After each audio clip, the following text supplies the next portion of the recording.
Welcome in, Raiders! Thank you so much for sticking around on the charity train. My name is Codex Lantern, or Codex just for short. I run RPG games. We play tabletop RPGs, and today we're playing a game of Fate Core. Uh, it's kind of high concept, but the elevator pitch would be there are a group of people known as the Hands of Death who are trying to take revenge against the ruling class of this world. After they killed Death, they murdered her. How does that work? It works in a lot of weird ways. They're just about to head out on their next job to go after the next leader of the world. So stick around if you're up for some high octane roleplay action. Hiya! Hi. Hello. Yeah. Hi, Wendy. Hi, I'm here. Hey, Wendy, how's it going? Oh, good. How's everyone doing? Have we talked about pickles or toes or anything weird yet that I missed? Yeah. And Ernie. Do you want to go in that order specifically, or can we mix it up today? There's a lot of overlap actually between pickles and toes if you really wanted to get into if we're gonna get creative. Oh, Oh, yeah? no. What's the first point of overlap? Well, Codex, no. baby pickles have the same shape as toes. Oh, okay. And some people I'm like gonna leave to if y'all keep talking about this. I hate this. cook on them. Okay, well, hey, so would anyone mind doing a cute little brief Little intro? can you guys introduce yourselves to the small gang I brought in? Absolutely. Hi, small gang. I'm Stevie. I'm Stephanie. I'm CheersSteph, and I play Professor Alagard here on Hands of Death. And I am an artist. I stream here on Twitch a couple times a week when I'm not sick or traveling, which has been my last month. I feel like I'm always making excuses for why I'm not streaming here on Twitch, but here I am. I do this thing. It happens. Always with the excuses every time. No excuse necessary. Wow. Hey folks, I'm Tony. They, them. I do many things, but so far as you're concerned, I'm Ester Paleheart, the definitely not lonely artist who's just such a wonderful person, as you'll see.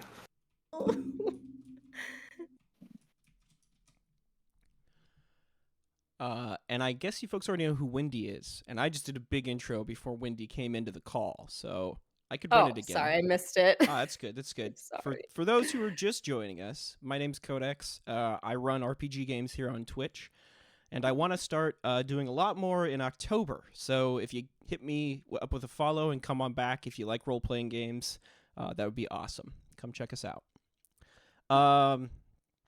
So how's the charity train going, Wendy? Well, we just kicked it off literally 1 hour ago. Nice. And we're in it for the long haul. We're going 32 hours total.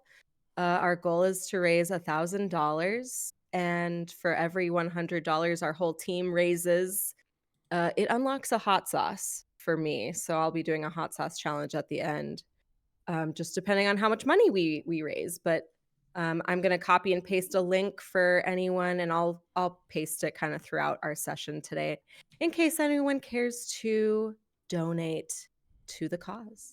Where's my wallet? I want to see you eat hot sauce. This is great. What sort of hot sauces are you talking about? What's the capsaicin level on these hot sauces? Allow me to tell you that right now. Let's see. So we've got 10 hot sauces, and it looks like we're going to be starting off at about 5,600 Scoville, and we'll be capping potentially at 625,000 Scoville with the ghost pepper hot sauce.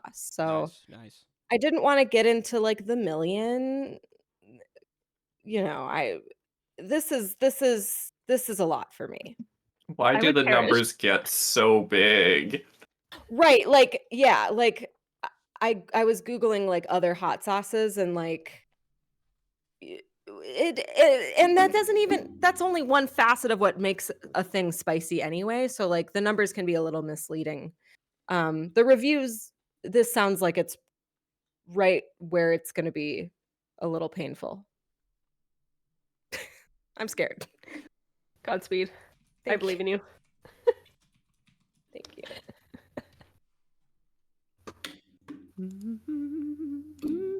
Man. Look at that. Look at that donation button. Excellent. Nice work. Yep, I got it on lock. Wow. Y'all, I'm not gonna lie, I've been excited about role playing. I've been thinking in my mind of other things, and those other things are fun and they're good and I like them.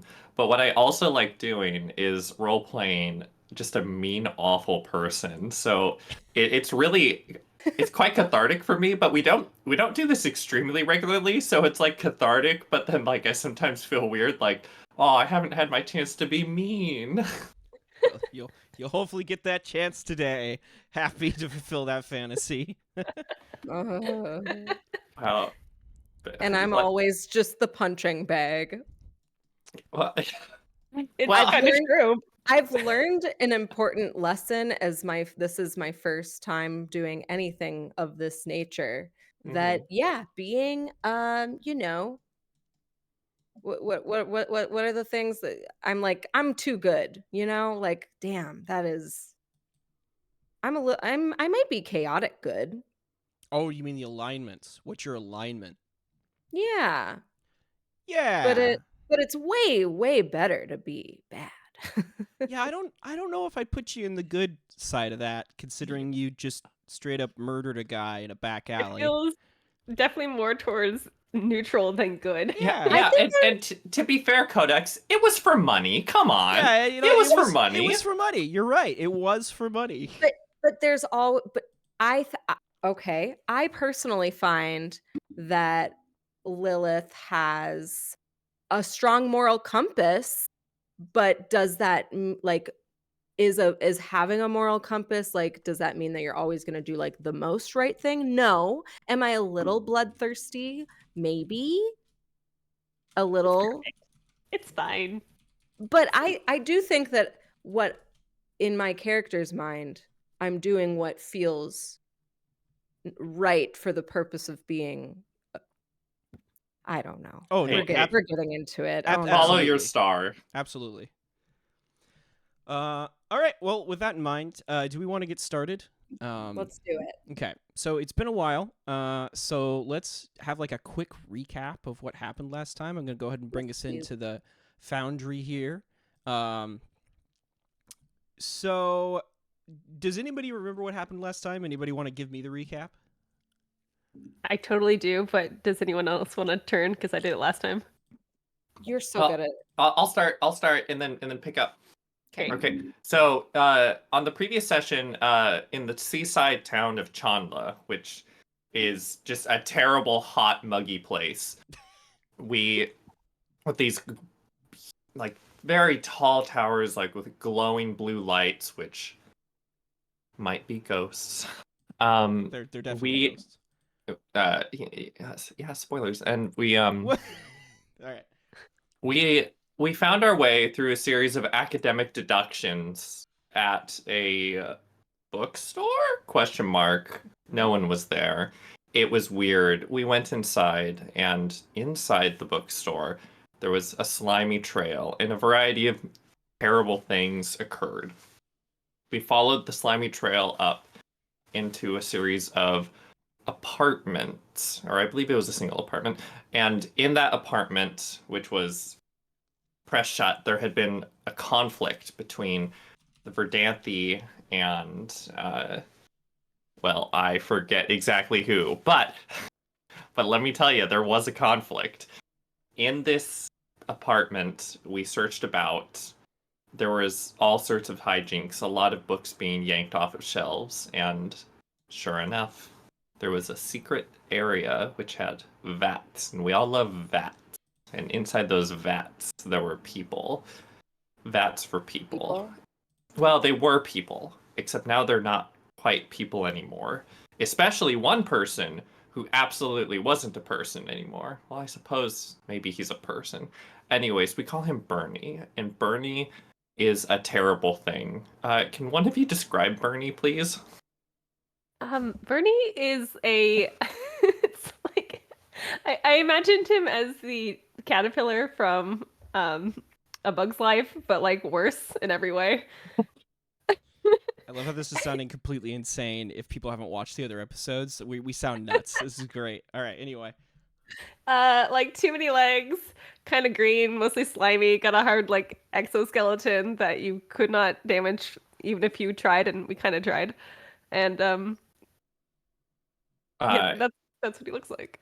Thank you. And Bernie made a series of revelations as to a series of experiments that were attempted there in that room. A series of rites. And only one of the rites worked, which is how he came to be. And this is all done under the watchful eye of Professor Amaza, I believe. that's correct. And let's see here. We made a deal with Bernie. Well, I think I intimidated Bernie. I threatened Bernie. Bernie was so nice to you, and you were so mean to Bernie.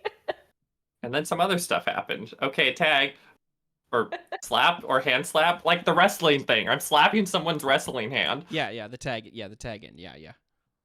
All right. So we have like the ghost of Oscar talking to us, who is the great experimenter here, and he's telling us about Lacuna, which is the god of the void of life and death, and the great expanse, which is kind of fun. And Oscar was trying to take a spirit from one vessel to another and do the rite of repurposing, which was moderately successful with is it Bernie or Ernie? I think it's You know I don't what? remember. It was Ernie, but we can change the name. That's fine. I'm open to notes. Whatever his name is. It's great. He has multiple. And yeah, so He's honestly the kind of out... character where like you would forget his name, right? Like nobody would get that guy's name right. Despite being extremely cool and unique to this world, like we've never seen anything like him. We're like, whatever. It's Ernie. So we have a new god, the god Lacuna, who might be the god Disgratia, might not be the god Disgratia.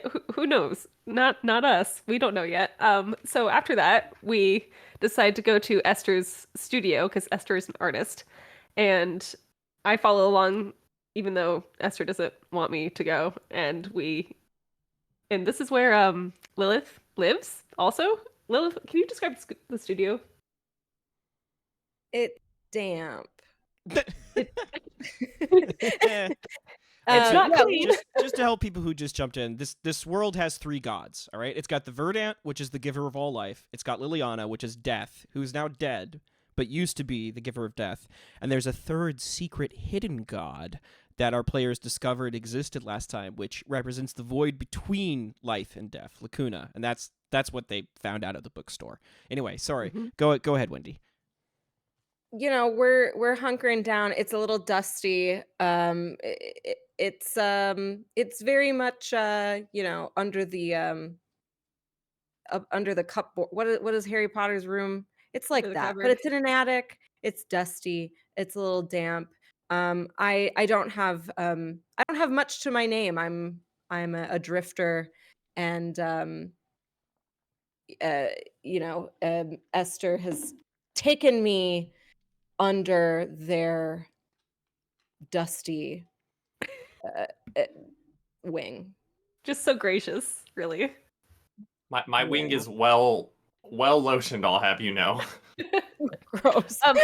Then at the end, we got attacked by some bug people. There was someone knocking on the door, and it's bug people out to get us. And Esther was upgrading my sword cane, but that didn't happen. Specifically, with my favorite line that I've spoken the whole RPG, which is, I can't believe I have to say this, but Professor, I need you to stay in my bed tonight. yeah. Yeah. It was. There were corpses in the state of decay, and they were. They had a lot of bugs in them because that's what happens with corpses, and they attacked you. But you dealt with them pretty handedly. Although you do realize a couple of things from that. One, the Lacuna absolutely knows, or whoever is sending out these agents of the Lacuna, if the Disgratia and the Lacuna are one and the same, or if there's a separate agent controlling these attacks, they definitely know where Ester lives. So that's one thing to keep in mind. My next question after that is what happened after the attack? Because that's kind of where we called it, right? Everybody had dealt with these monsters banging at your door. The front door to the studio is open. The back door to the studio is open. There's that dusty smell that's mingled with like the musky scent of decay of the corpses that are like on the floor, scattered about. And there's these like just a ton of racks of clothes on hooks and hangers that make up most of the decor of this room. You're all standing there panting from the exertion of the fight. What happens next? Oh, well, didn't the I don't god try remember. to talk to us before It tried to talk to you through one of the corpses, but then you guys crushed it. That's right. Yeah. Excellent. And it wasn't. It wouldn't. You first of all, just to be clear, if that was even the god, but Oh. but yeah, it didn't seem to be saying anything particularly useful. It was mostly just words of terror. Mhm. Chitter chattering. Well, that sucked. I'm like wiping goo off of me probably and like grime, not just from the studio. Yeah, you actually Is, still have a consequence, disturbed. I Which do. I am disturbed. I got like a face full of bugs, and so I'm like just like standing there like shuddering, just like roast out. Also, one of my favorite Clint Eastwood movies. a face full of bugs. um, is everyone okay? No, obviously we're not okay. Lilith, here, take this, and I hand you an expensive scarf. And start sort of wiping at your cheek. Okay, so obviously we can't stay here tonight. How did they So- find your space? I don't know. I've been so stealthy. I don't know about that. Yeah, I mean, we did say last session it was publicly listed, but anyway. Quiet, God. So, this is the second worst thing I've had to say tonight, but Professor, would you happen to know some sort of secret sect where we could hole up for the evening? Definitely know of a place where we can go. Pack your bags, Lilith. You're coming with me. All right, so I'm assuming people throw some things together from their belongings in Ester's studio, collect Mhm. themselves a bit, and then where do you take them, Florence? I take them. Sorry, just real quick. Oh, sure. I flip a coin to some random urchin and say, "Get someone to fix those doors."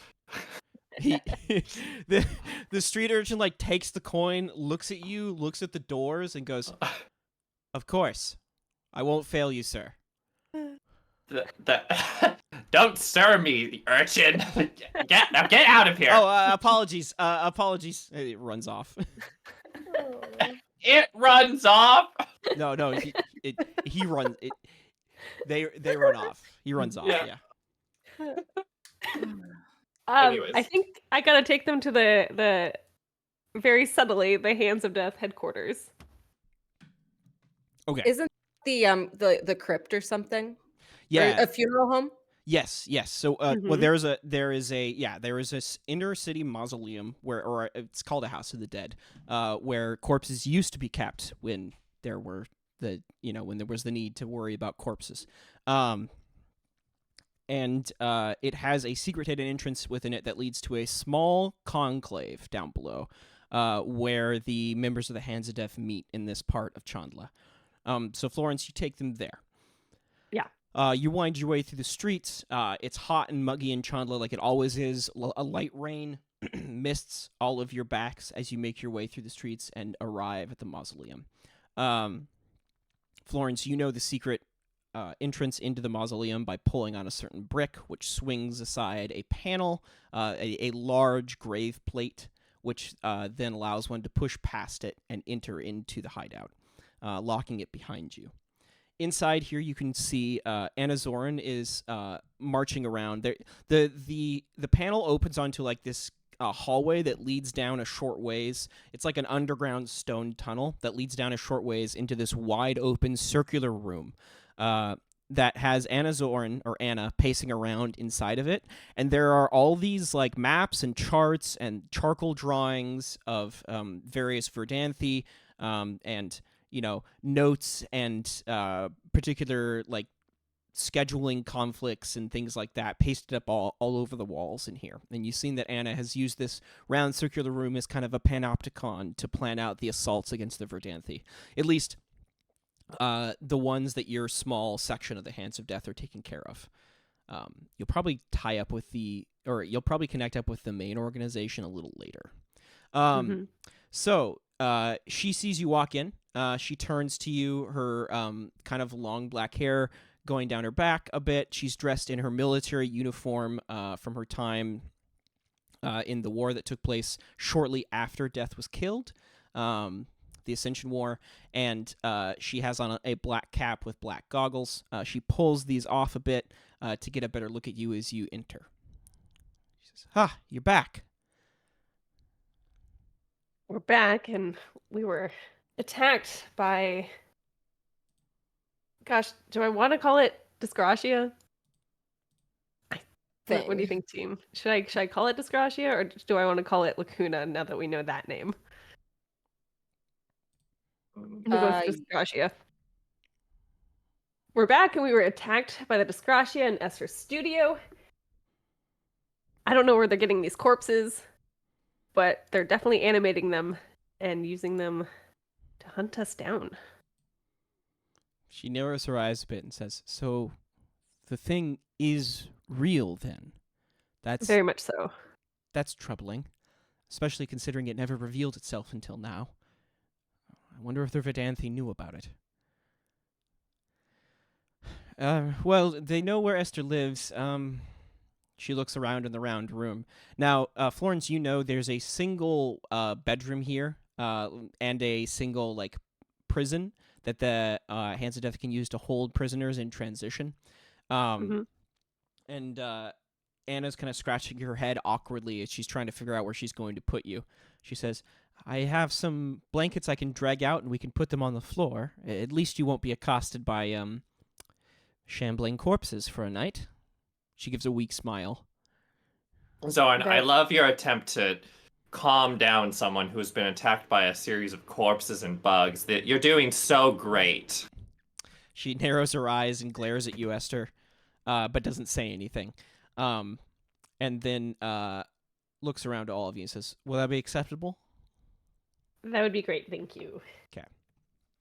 So she heads off to another distant room to start gathering those blankets and pillows. Is there anything anybody wants to do? I kind of want to see what's on her board. Okay. Yeah, so it details the the 5 Verdanthi that you will all be taking down. There's various notes about their locations.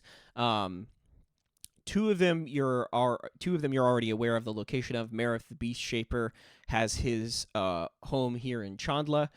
He's the leader of the city, the winner of the Ascension War that took place after Death was killed. There's a charcoal drawing of him up on the wall. A stocky-looking man with like a strong chin, huge sideburns that go down either side of his face, long black spiky hair. He looks almost animalistic in his visage.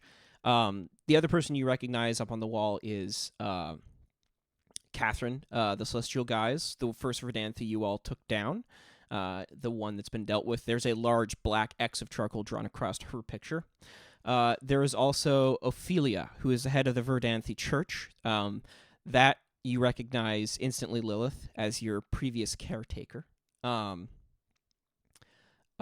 She has a kindly-looking face, brown hair done up in braids, a smile, faint, plays across her lips as she stares out lovingly from the portrait.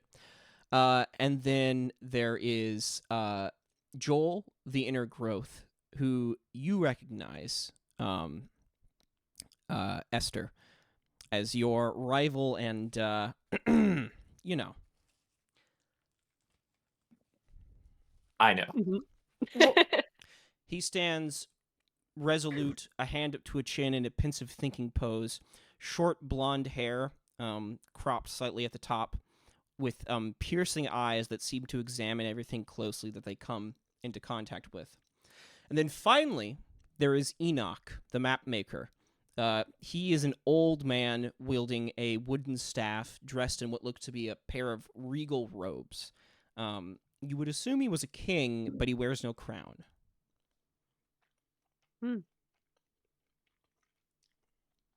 Of all of these, the location of each of them is known, except for Joel. His location is unknown at the moment. Enoch's location is the only one that wasn't apparent to all of you up until now, and he lives in a town called Cardine. He is the ruler of that town, apparently, from what you can see in the notes. There seems to be a little marker, like a piece of a red scarf that's been nailed into the wall above Enoch, indicating that he's probably the next target you're going after. Excellent. Great. Killing an old man. Love it. And I casually flip Joel's image over. You have to pull out a small spike that's embedded into the masonry, flip it over, and then stick it back in. And I do it casually. Yeah. Sorry, were you trying to say something, Lily? Oh, I wanted to know about that town. Where is he located? Can you say that again? It is a town called Cardine. Here, I'll put it in the chat. Thank you. It seems to be a larger rural farm town. It's a village. It's also one of the 5 major agricultural resources for the city of Chandla. So there's grain and produce and other crops that are taken from that town and distributed to Chandla and various other towns along the southern coast. Enoch rules over that region, so he's in a typical feudal system you call him a duke, but that doesn't really exist in the world of Charis. So he's the ruler of that area. It seems to be marked by high rocky cliffs, rolling green hills, snow-capped mountains, that sort of temperature. That sort of, what's the word I'm looking for? Is temperate zone? Biome. That sort of biome. Like if I had to imagine Julie Andrews running around singing about it's Switzerland. Sort of nature, is that anything close? No, that's very good. Yeah, Sound of Music is actually a real good connection there. Yep, the Alps. Cool. The nuns. The nuns. The nuns. Oh no! I got her sing the Abbey. We're gonna get DMCA'd, Tony. All right. Sorry. Anna comes back with some blankets and pillows, and kind of gingerly sets them down on the floor. She's brought out 3, and then she brings out an extra set, which you assume is for Lind if he ever comes back here. Oh yeah. Hope he comes back.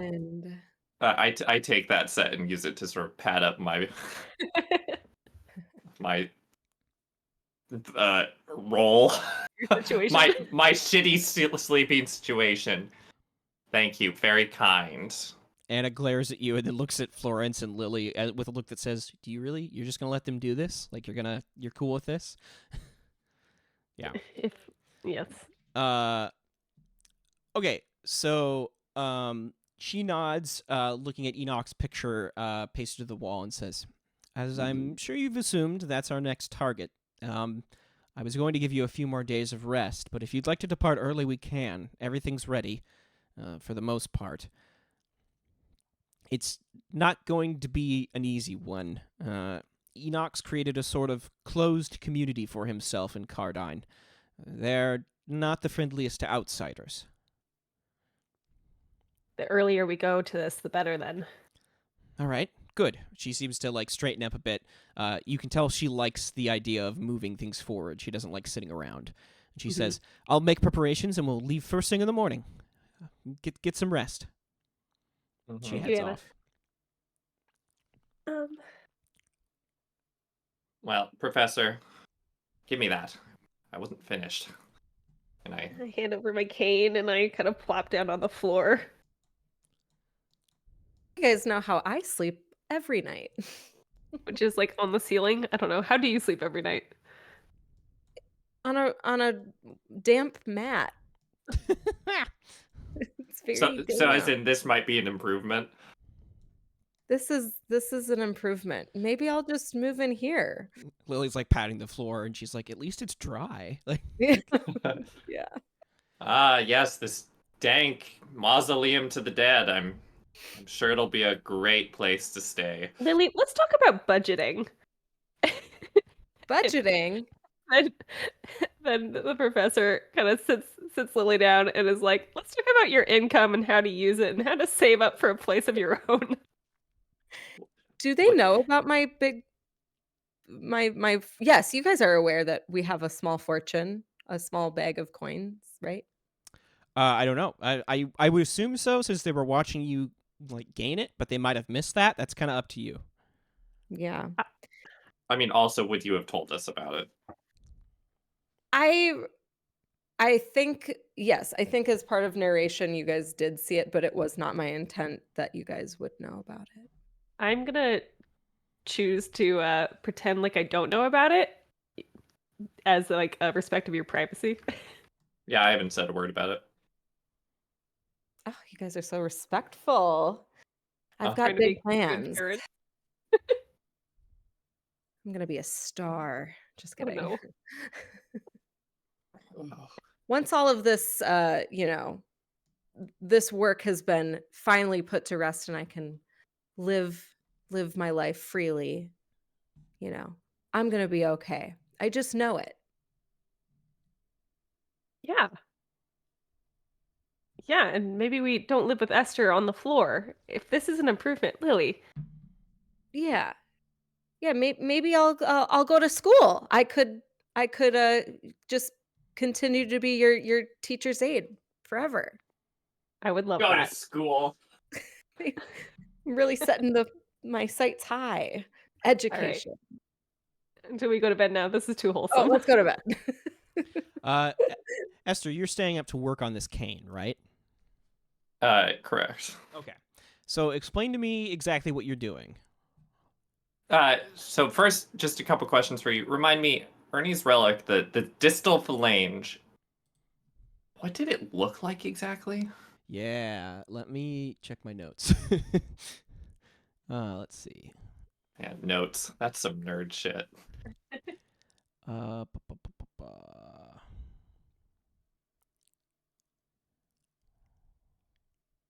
Do you think jocks have an incentive to install lockers like everywhere they go? Do you have lockers in your apartment? No, but I kind of want one in case a nerd comes over. Oh my god. It's just You the don't want place one to because you're a jock? Well, yeah, I'm a jock. You You've know checked. this. You have I chest. feel like if you don't have one, then you should probably. Are you even a real jock if you don't have one? Oh, wow. Whoa. No. Stevie, goddamn. When I got rid of my locker and said goodbye to that chapter of my life, it was really tough. You were no longer a jock. No longer a jock. So the distal phalange, when properly converted, it's a relic. When properly converted into a weapon or integrated in some other way, it gains the ability to capture a spirit and hold it within itself. But what does it look like? It can then. Oh, sorry. It can then make use of that. It's a femur bone. It's a femur bone with a whole bunch of weird inscriptions and carvings all over it. A human femur bone.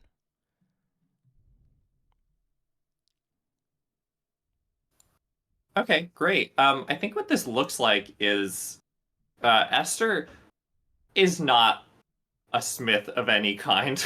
Like that's not their deal. And so they spend a good portion of the evening just sort of trying to figure out like just sort of like the most terrible rubbing the bone on the sword portion of the cane and going, hmm. And then at some point stabbing the bone a bit with the cane and going, hmm.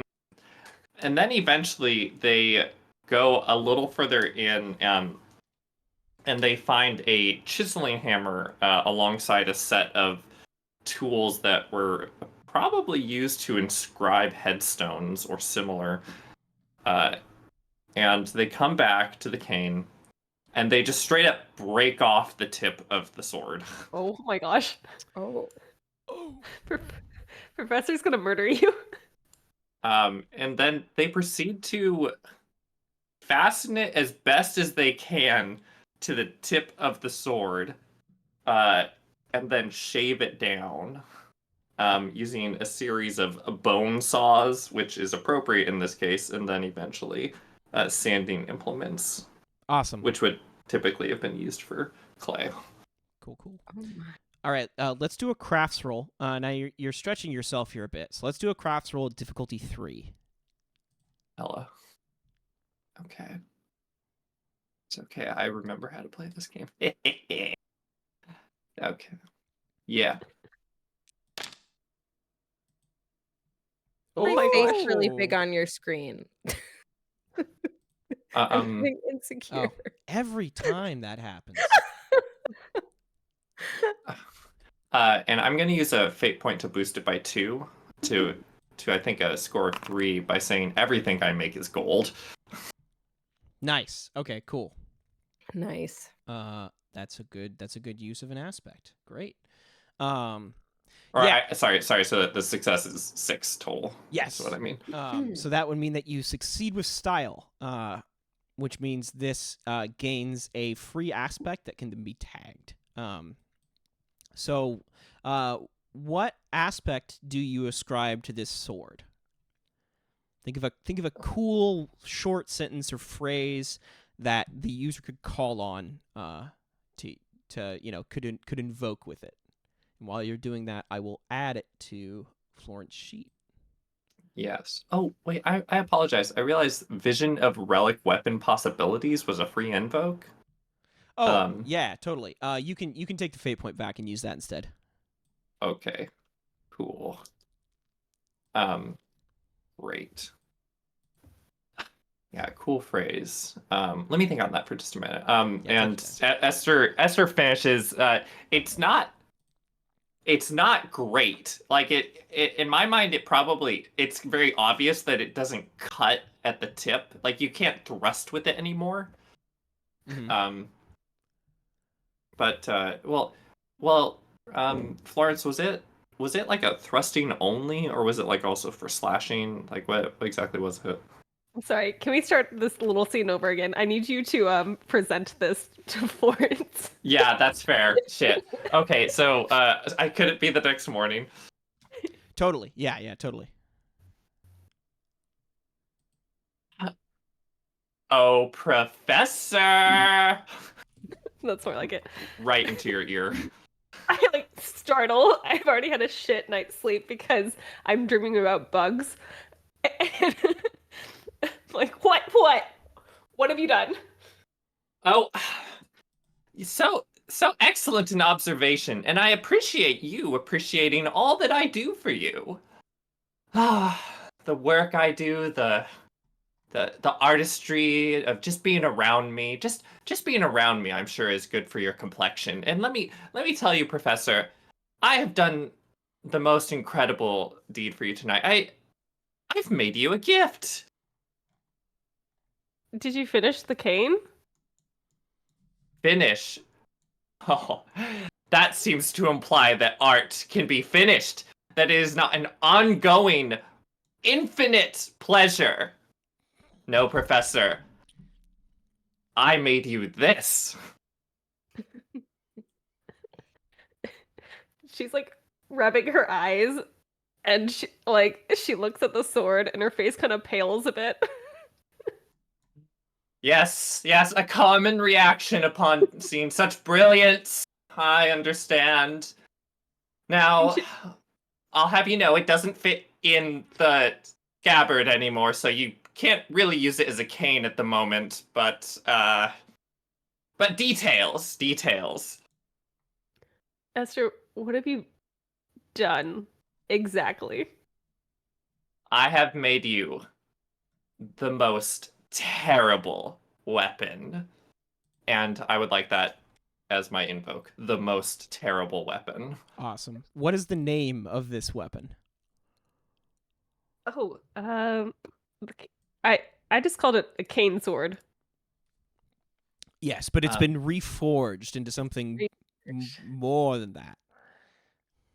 I've been thinking Killheart. What do you say? You're like, that's awesome. you named my cane Killheart. So I know another flash of brilliance. Is it like inscribed on the side? Yeah, but it's like kill and then like a heart. Is it just like skull emoji, heart emoji? No. Oh my gosh. Well, Wow. yeah, money or just your effusive thanks. I'll take whatever. Come Fine. on, I'm Florence, Does give this it a swing. does Try it this out. mean like you like me now? I don't understand what's happened here. Is it not? I can't use this as. I'm gonna have to get another cane. okay. Let us be clear about two things. One, you will absolutely have to get another cane. I will admit that is my bad. Two, no. Ew. What? Ew. You Disgusting. did you Ew. sleep last night? You worked all night on this. This is truly remarkable. I wait. I actually don't like it when you say that. Stop. Thank you. I think No. I'm thanking you. No. Wow, this Uh, is so kind of you to no, do this stop. for me. Ah! And Esther storms out into the jail cell. I start taunting you from behind. Esther's having fun. Esther's having fun. I I think they like us. I think we're I think they having a like good this too. time. How did that? Wow, I can't wait to try it out. Yeah, you'll be able to try it out in just a sec after I finish writing everything in for it. Okay. Incredible. So just to get this straight, there's a bone sticking out of the End top. of the sword. Oh, the end. Okay, the end. The way I Okay. envisioned it is Esther cut off like the end of the sword and then reshaped the bone into a sword point and reaffixed that to the point of the sword. But I don't know. Yeah. You tell us, Tony. I mean that's what I was thinking. Like what do you think, Florence? Does that fit what Sounds you perfect. want? Okay. Cool. Okay. Florence is feeling the feeling of when a fifth grader gives you their art project right now. Stop looking at me like that. And Lily is feeling like a strange sense of pride that these two worlds are like kind of meeting in the middle, and it's Amazing. taking I feel a positive shift. So wholesome. Just to be clear, you still suck. Say the sweetest thing. Esther shows love in mysterious ways. It's true.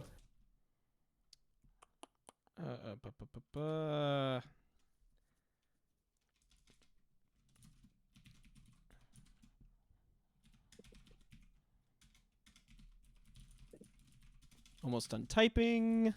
You know, one of the ways I envisioned Esther is just I thought it would be fun to just play me, but if I was a jerk. And now I'm wondering, is this what I would do? What's a jerk?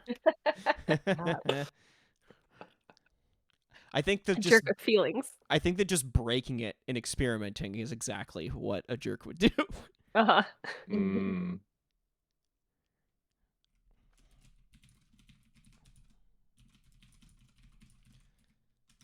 Okay.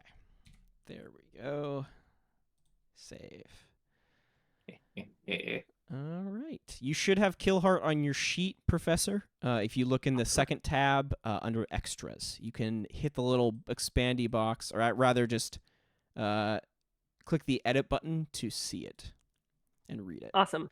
By the way, everybody should refresh their fate points back to the refresh value if you haven't done so already. Okay, sweet. Nice work, Esther. With that constructed, and everybody sort of packing up and getting ready to go, Anna returns to the room with 4 cups of hot coffee on a tray and sets them down in front of you all and gestures to you if you'd like to take one. She picks up her own mug and starts sipping from it. I also take the coffee. Okay. I take the coffee and just stare at the wall. Grab it so quickly that I spill a little bit. How many sets of clothing do you own, Lilith? And I burned my mouth. It was hot. I drank it really fast. I was excited. I just have the one. Like any normal person. Do you like smell really bad at this point?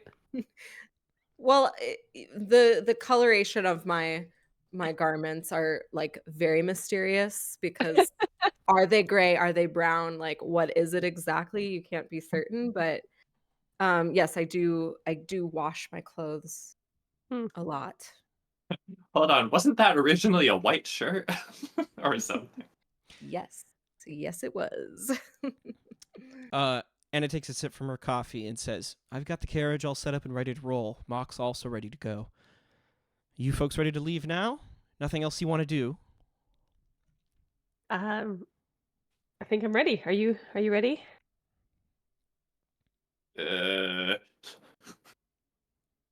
Get out of here. She nods. She says, I sent out some agents to go and collect Lind. They should at least keep an eye on him until we get back. Lind. I don't think you'll get up to anything suspicious. Oh, wait, what did I tell you about collecting Lind? Wait, hold on. No, Anna Zorn, we do not... No, hold on. What? And I spilled the coffee all over myself. Fuck! Oh, you want to be careful there, Esther. That's very hot. Linda will be fine, Esther. You don't have to worry about them. They're going to put him in a prison cell. It's a comfortable cell.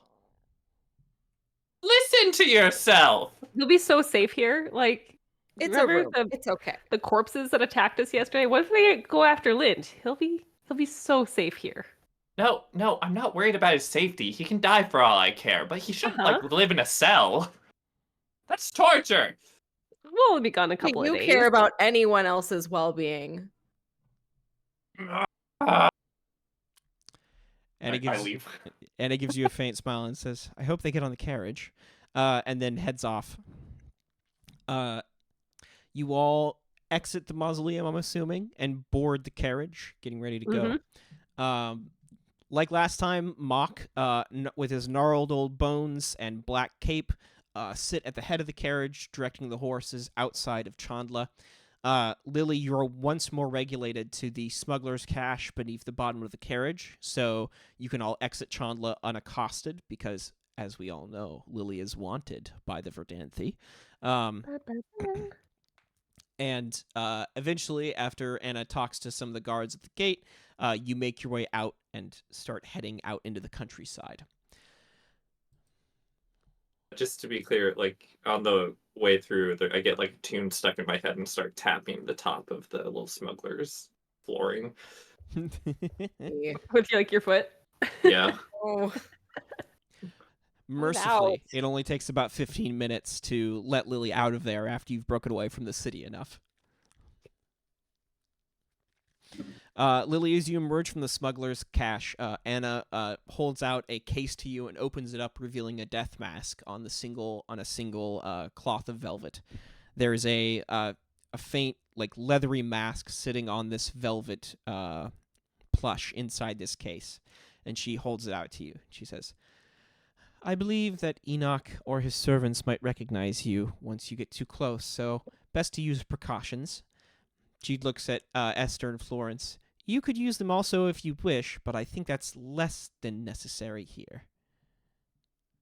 I begrudgingly grab the mask. Ugh, who am I this time?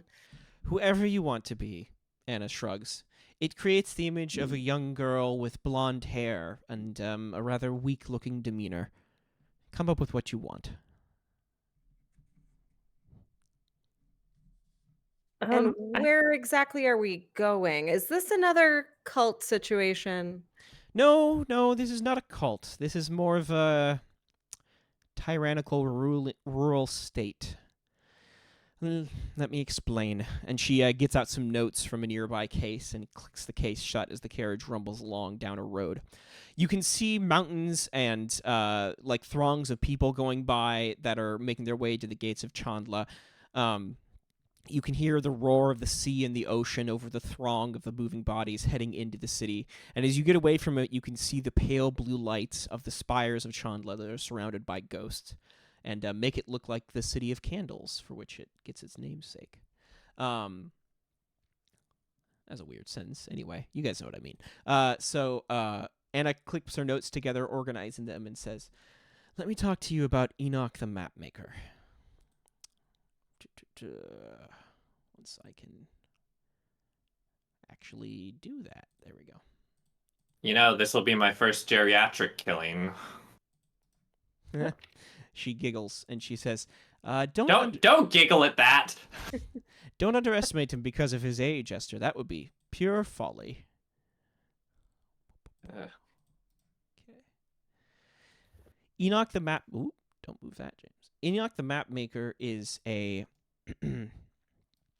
curious character. A scholar, really, in his own right. He's been around for longer than the rest of the Verdanthi, and his usefulness to the expedition into the Realm of Death wasn't really an active one. Rather, he was there, but he was mostly responsible for charting out the lands beyond before the group went. He learned of the dangers, he helped them navigate through the terrain. Enoch started out his days as the young boy of a noble household. Well, a rich merchant household, that is. From an early age, he was interested in maps, cartography, the way the world is shaped together. This interest spanned many years until he eventually found his way onto the decks of ships, sailing off to far-flung islands and other places of unknown lore. These explorations unlocked many secret hidden things to him about the world, things he found in the dark corners where few dared to tread. He's proficient somewhat in combat from these adventures, but I wouldn't call him on par with Catherine or most of the other Verdanthi. Really, it's his cleverness, I suppose, that makes him the most dangerous. When he returned from his excursions to these far-flung islands, he was, well, it didn't go well for him. His time spent in those places has earned him knowledge that the Church of Liliana, the Church of Death, before it was disbanded in the Ascension War, they captured him. They didn't want his knowledge getting out. They locked him up in a prison cell for many years until the Verdanthi released him before their excursion to Death's realm. I would say out of all the Verdanthi, he's probably the one with the biggest grudge against Death. Maybe Ophelia is the only one who has a bigger one. I don't know. Can I interrupt really fast? Mm-hmm. Thank you, Carly, for donating $100. That's literally Whoa! insane. Let's go. Thank you. Absolute Giga Chad move. Wow. That's incredible. Hot sauce. Yeah, you just unlocked our first hot sauce. This shit is happening. Okay. Ooh. Thank you. Sorry to interrupt. Thank you. What are the thresholds for hot sauce? Like, what do you mean? Like at what level of money is each new hot sauce unlocked? Every $100. Oh, So okay. All right. If we raise $1,000, I will eat all 10 hot sauces. Nice. Cool. Yep. Also, so we just unlocked our first hot sauce. Also, the hot sauce threshold is one of my favorite alternate universe Olivia Newton-John albums. It sounds like a Ween album to me. Ooh. Anyway, he did not fare well in these prisons and harbored great resentment for the members of the Church of Death that put him there. When the Verdanthi freed him and took him on the excursion to go kill Death, he was more than happy to jump at the chance. These days, he's transitioned back. These days, upon his return from Death's Realm, he's become something of a landowner, a master of a rural area known as Cardine. It's a major agricultural producer for a number of the cities in this southern region, Chandler included, but it's one of the 5 major, agricultural towns. The people there are kind, nice, but a little distrustful of outsiders. And from what I hear, Enoch has been tyrannical with their wages and working hours. He drives them into the ground, forces them to work extra long hours, more than they should. They resent him for this, but he has a powerful force to keep them in line. She pulls out a charcoal drawing of what seems to be it looks to be like a metal helmet, like you'd wear if you were wearing a full suit of plate armor. Imagine like a metal helmet where only like the eye slits are visible. But you can tell from the drawing of it that there's like nobody inside the helmet. There are shoulder pauldrons that rise up. It seems to be just a drawing of a suit of empty armor, except for the fact that there are 2 like lights coming out of the slit of the helmet, as if there was some sort of like ghostly pale eyes looking out from beyond it. The hollow guards, Anna says, these are the servants of Enoch. They guard the fields, keep the people of Cardine in line, make sure they don't miss their quotas when it comes to grain and produce, and if any dissenters in the community arise, they take care of them. From what we can tell, those who are captured are taken back to Enoch's castle in the upper reaches of Cardine. We assume that's where he'll be holed up. He's, our reports suggest he's rather paranoid. Not exactly the most agreeable of persons, and so he'll probably be as defensive as possible. It will be difficult to sneak into his castle, find the relic, and bring his life to an end. But that's the task set before you. Any questions? About how many hollow guards do you estimate there are? Quite a bit. Well over 100. He has a sufficient stock of them. We don't exactly know how they're made, but there seems to be some sort of verdant magic involved. Kill them. Say it again? How do we kill them? The same way as anything else. If you break them apart, they won't be able to function anymore. She looks at you, Lilith, and says, there is a theory that they're partially controlled by ghosts. Maybe something to do with that. You might be particularly helpful in that area, Lilith. Okay. Why would we break them when they happen to be our most obvious route? Anna blinks. I don't follow. You said it yourself. Dissenters are taken right into the stronghold. She scratches her chin. That's an actual good idea, Esther. You surprise me. Okay, I know we're having some sort of informational gathering here, but this needs to stop. Oh. Why? You have such great ideas. What needs to stop?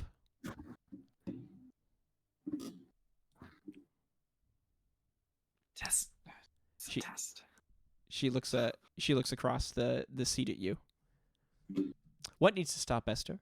What exactly am I doing that's so disagreeable? You know what? Anyways, back to my brilliant plan. Yes, tell us all about your brilliant plan.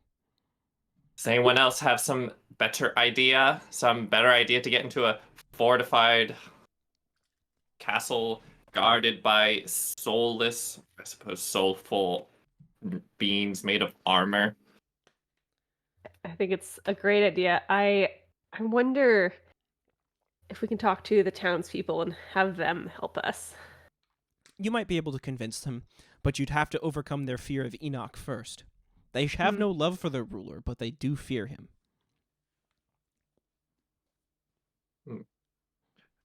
Professor, are you particularly good at cowing people? Cowing people? Uh, sorry, I'm getting into the flavor of the region.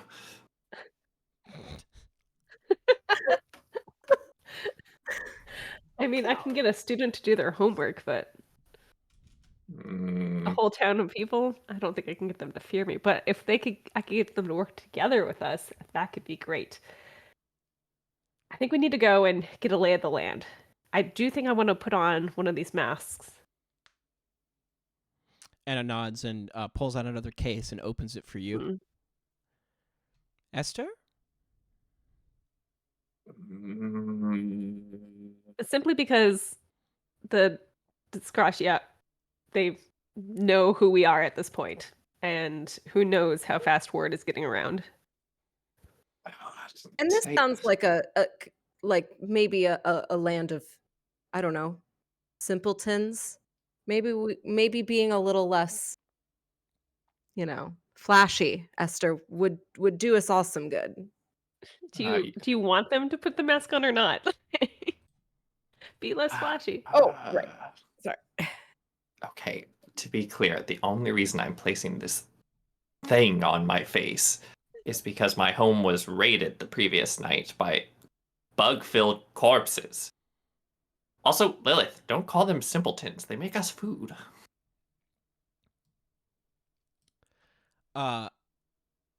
As you all slip the death masks onto your faces, can you please describe your appearances to me? I'll start since you already gave me my description. Just maybe you guys can roll with that in some fashion. good. I figure we could establish some sort of predetermined relationship between the two. So you said I was young, pale, kind of scrawny, and blonde, correct? Yep. Okay. I am. I feel like the same age as my current as professor, and I've got like brown hair, but it's really long and it's kind of tied up, and just like the most average looking person you've ever seen. Just also you be pale. My mommy? No, maybe like older sister at this point. Oh, But okay. like just like if you looked at me, I'd be very forgettable. I put on the mask and how do you feel about this, Florence? It looks weirdly similar to you, but like no, Yeah. it's not really you, but like Oh wait, to Florence Twinning. or to my death mask? to Florence. Yes, sure. Like it's clearly not you, but like kind of weird. I like it. This is awkward. Is there like 20% more cat lady? Is that what we're talking about, or what? No, this person knows how to swing a hoe. Okay, sounds good. Sounds good. What? Why are you looking at me like that? I rummaged through my my satchel of herbs, and I sprinkle a little extra like of that stimulant powder that I had into my coffee. I just want my mind to be particularly sharp if I'm going to be interacting with potential ghosts. Drugs. A focus comes in. Mayhaps you are trying to create an advantage? Yes? Yes. To use some game mechanics? Yeah. You can Yes. roll a I craft. would like to create an advantage. Cool. Advantage for 300? Yeah, absolutely. You can make a craft roll to try to create an advantage. Try to bulk yourself up with some of this, with some of these herbs. It's gonna be tough. I'm gonna say it's difficulty 5. I didn't have my thing open. Oh God. Oh, where am I? Oh, here I am. Sorry. Here we go. So close. Do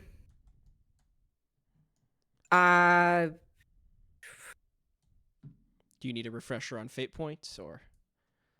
No. Okay. I'm just debating if I want.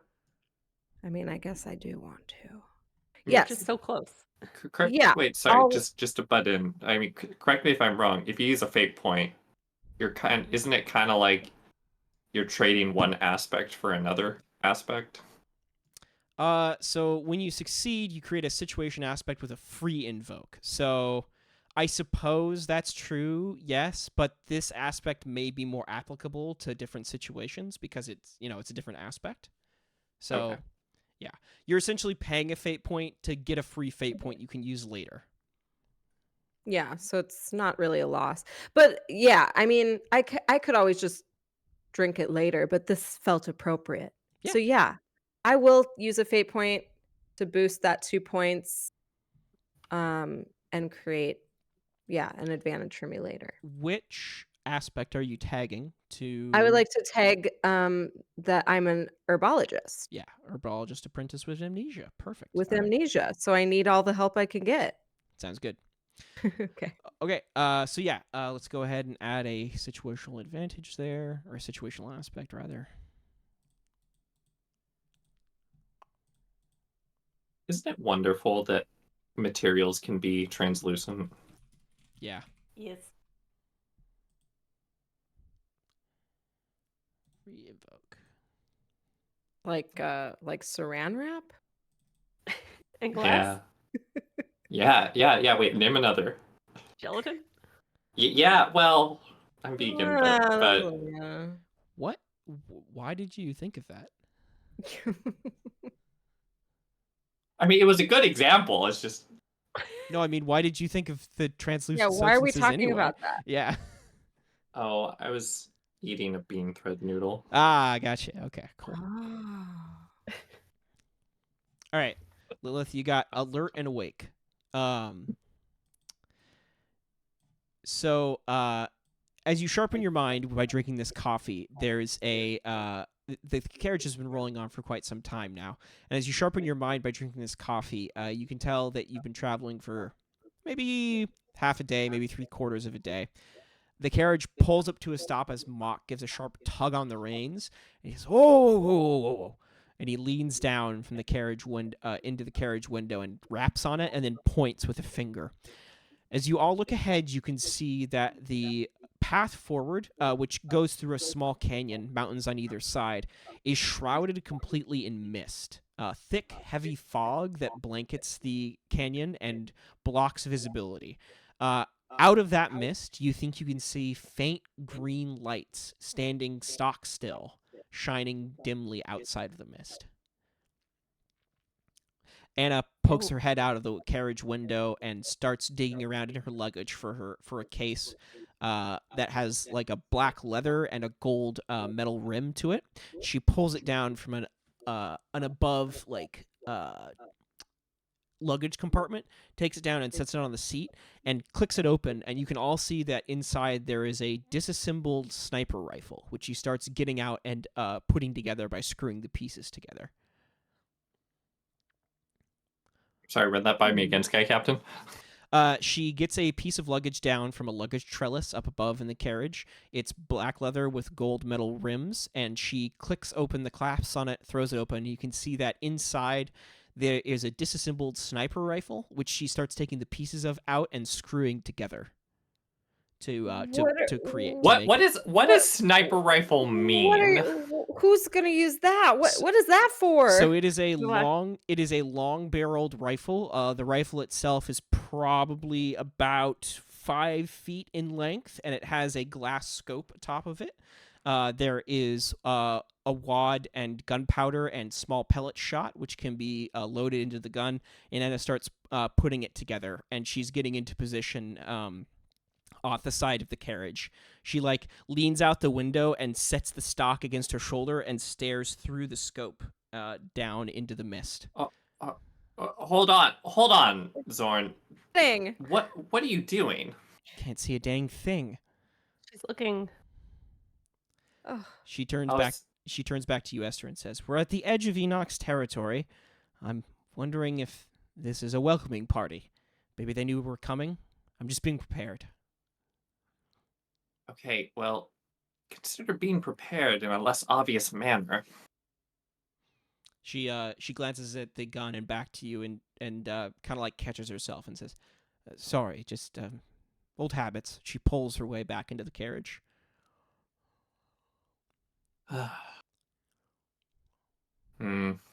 Have you heard about this fog in your research before? Do you know what it is? We sent a few scouts in to look around the town of Cardine. This wasn't here when they investigated. Don't know Interesting. what it is at all. The green lights, she scratches her chin, those are probably Alagard. That's the light that shines from their eyes. Mm-hmm. So we just go talk at them? She shakes her head. You can't reason with the Alagard. They're directed to do one specific task, and they complete that task. And I'm saying maybe that task is to easily let people in without checking. Anna glances at the fog and back to you, and she says, "I doubt that." Are these is this fog? We're sitting in the fog. How far away are the green lights? You are about maybe 60 feet away from the fog. Mock stopped the carriage before you got within the soup of it, because he didn't want you to get stuck in an ambush.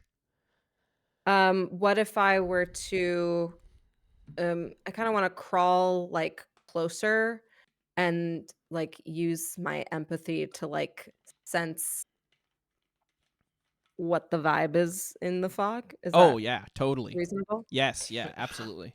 Okay, so yeah, I'm gonna just kind of I'll is there a trapdoor from my little cubby down below? Yeah. Can I Why not? Yeah, so I'm just gonna slither my way down, exit the carriage. There's like enough shrubbery kind of on the side of the road that I'm able to sneak through and kind of army crawl my way closer. Okay. I'm wearing my my death mask anyway, so if I am caught, at least I can pose as an outsider, but I'm able to successfully get kind of into the mist. And then can I roll for empathy, see if I can pick up on any spirits? Yeah. So you're gonna have to get kind of close to sense anything. And I think I think the thing here is not empathy, but it's stealth to see if you can get close enough without getting noticed. Sure. So let's roll an opposed roll here. Okay.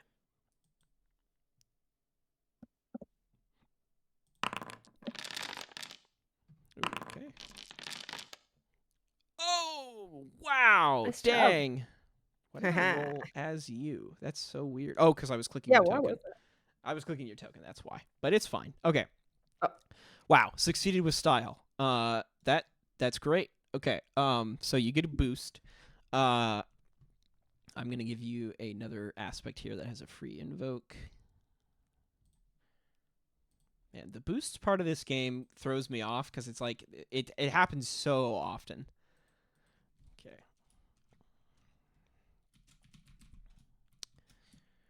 Pippin says hi. Hi, Pippin. I need to replace the batteries in my mouse. Can we take a quick break so I can Totally. do that? Yeah. Yeah, I could take a BRB too.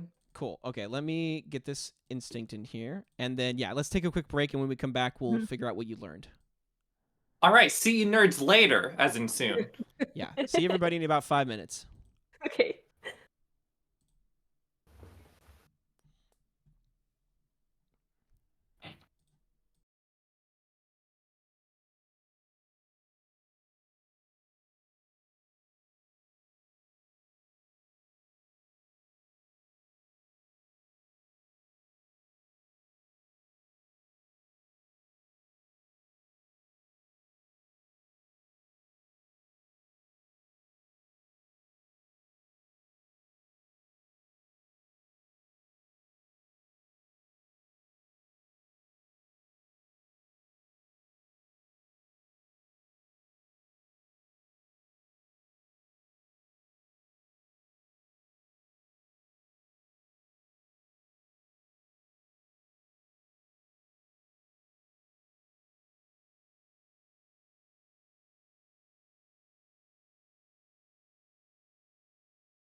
Hey, everybody. Thanks for sticking around. We're coming back here. Gotta get us out of this. Yeehaw! Wahoo! All right. Oh, sorry, folks. We're only doing Western and Mario impressions for the rest of this. So Hoo-hoo! it's me, and we're back. Wait, I have a sidebar Uh-huh. about that. So I just went to a murder mystery party not that long ago, and I live in I live in North Carolina, and there was a woman there, and she was like responding to another woman there. Okay, wow. I'm bad at stories. So good. And she goes, This is "Oh," scintillating. she said, "Oh, are we all supposed to be Southern?" And she said that to like a native, like North Carolinian. Like she thought that was a character voice. That was just her regular voice. Hmm. It's because some people, shocker, some people in North Carolina have a Southern accent. Amazing. That doesn't make sense. Anyways, because you're in that was my North story. you're in the North Carolina. In fact, North Carolina has the most dialect diversity in the United States. Oh wow. Really? I didn't know that. Wow. So It's kind of I am not good at stories, but I am good at fun facts. sick. And pickling toes. Anyway, so we that was is pickle. Anyway, there is a large cloud of fog in front of you, Lily. You are sneaking slowly across the temperate ground, the grass beneath your feet, carefully making your way up to this cloud of fog and disappearing partially into the mist to try to sense what the heck is going on. And you nailed your stealth roll. So I'm going to say you can stick around in this fog long enough to tell exactly what's happening here. There are about 6 entities in the fog with you, and they are watching the road. One might say they are creating somewhat of a barricade. There are 2 up on higher cliffs that have vantage points over the road itself, and from what you can tell, they are wielding what appears to be rifles, similar in design to the one that Anna has, although with shorter barrels. And there are also 4 more on the road itself patrolling. They seem to be sticking into the fog, and you almost get the sense that the fog defines the edge of the territory. Now, these entities have, they're ghosts. Like you're pretty positive they're ghosts, but they feel the same way that ghosts inside humans feel. So like normally you can kind of sense spirits inside humans, right? You can sense the souls of people, but they're very muffled and difficult to see. And these are just like a little more visible. But whatever construction creates the Hollow Men offers them the same protections against your powers that the human body does. So you can't like forcibly rip these spirits out. You may be able to do other things.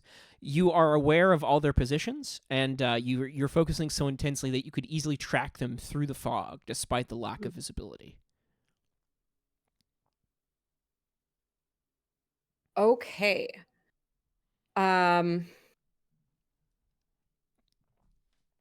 Okay. I say we take him down. So I want to.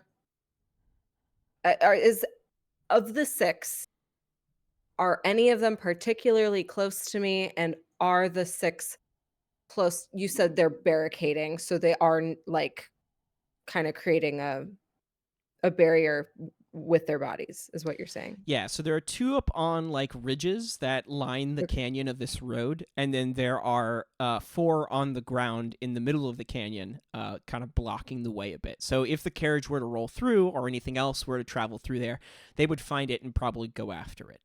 Okay. And the ones up top on the higher cliffs would shoot at it or do something else. Okay. Then I would like to, just while I'm on the ground, I'm going to just kind of take this into my own hands. I see an opportunity. I'm going to try and take down one of the shooters. So I would I mean, is it far enough that could I just crawl my way up there? You could. You'd be sufficiently away from the carriage. So what Esther and Florence and Anna and Mock would see is Lily like sneak along to the edge of the fog and then disappear into it, and then continue to just fade into the fog. Is there any way of me knowing if these entities are like mentally bound? Like if I was to clear one of them out, would the others become aware? Hmm. You don't see anything that tells you that, so you don't think they're tethered together in that way. You can't be 100% sure, but your best guess is they're not. Okay. So I crawl back a ways. I'm able to kind of spot one of the two up top. And I'm able to kind of get back to the carriage and make my presence known. I wave to them and kind of motion to stop and that I'm gonna head around and up to that ridge. Okay. Is anybody else doing anything? Well, we don't know she's doing anything, so I feel like. I just motioned with my hands that I am. Oh, okay. I got someone's attention. What else could we do? I feel like we could create. I do one of those like I do the classic flight attendant. I'm like, we've got 4 in the center. We've got one up top, one up top. I'm going. Suddenly I'm like I'm militant. I'm a militant flight attendant. Why did So I've given the position of the homies. how did she become like this?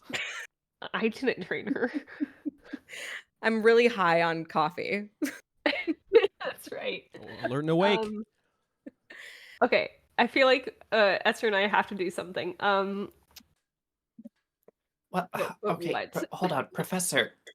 We're not going to try to take down soulless abominations with guns, are we? I don't know if a gun will work, but Anna Zoran could probably. No, could no, definitely no. get You one. misunderstand. They have guns. Yes. Guns But it's kill people. It's yeah, and we don't want to die. So in order to make sure Lilith doesn't die, we need to take some action here. Can Which of Lilith you die? has stealth? I don't know. Do either of you? It's gonna be a no for me. It's a negative, Sky Captain. I mean, I got one. What if I like motion to Esther like Wait. Actually, sorry. I have 3 stealth, but go to the other I was gonna side? say, I'm pretty sure you're pretty sneaky. Esther, go to the other. I'm like, yo, hey, Esther, go over here. I'm gonna go over here. and do what? I'm gonna kill him Wait, how? with my bare hands. Suit of armor with a fire blazing inside? I have a crossbow, It's true. but Okay. I'm just making it up as I go. The gumption Okay. of youth. So you have a crossbow. Fine. You're gonna kill one of these unkillable abominations. What do I do? Oh, no, think on your feet. Absolutely not. I army crawl away and into the mist where you guys can't really see me much anymore. Anna turns to you, Esther. Do you want a crossbow? I can give you one. Absolutely not. Shrugs. Esther, can you sense any relics? Uh,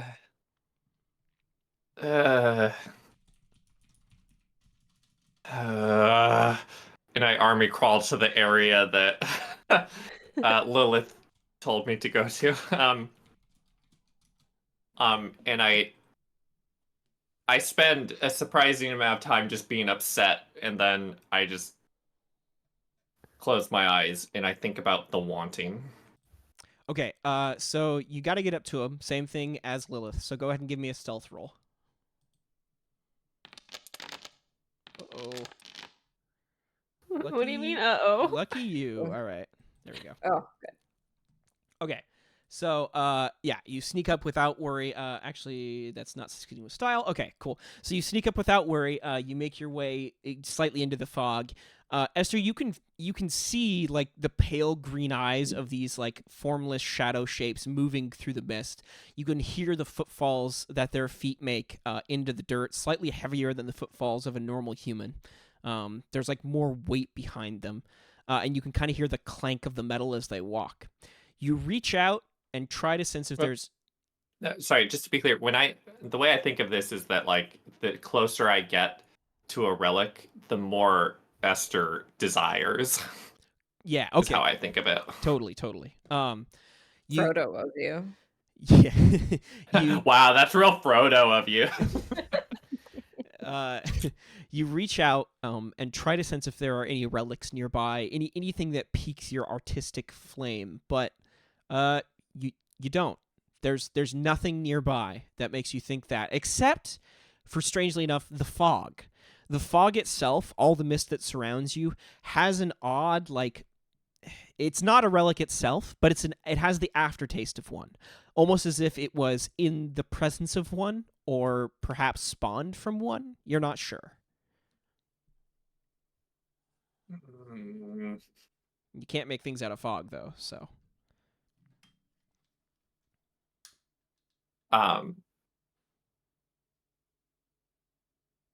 And Esther goes up and sneaks behind the other one on the other side. So my understanding is there are the two sides. Yep, And that's right. Lilith is on the way to one, and Esther, this is a terrible plan, sneaks up to the other one. Okay, so once you two get up there in striking distance, you can see these figures standing in the mist. The two up on the cliff stand. You can see that the ones up on the cliff, their metal helmets have like kind of a wide-brimmed hat that stretches out, and you can hear like the soft clanks of metal and the chinks of what you think are chainmail from inside its coat as it shifts slightly. It's holding a longer gun and looking down, not noticing either of you.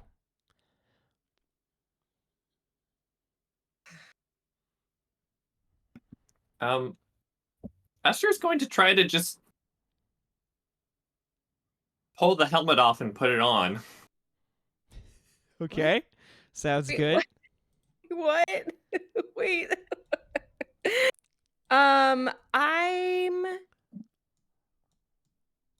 You said to destroy. Pippin, go. Bad timing. Bad. Sorry. There's so much happening. Wendy? Wendy! No! No, never mind. I have my Pip. Never mind. Okay. Man, how strong am I? Not strong. I'm not strong at all. Okay. Yeah, I'm gonna crossbow this guy, but my aim is, I'm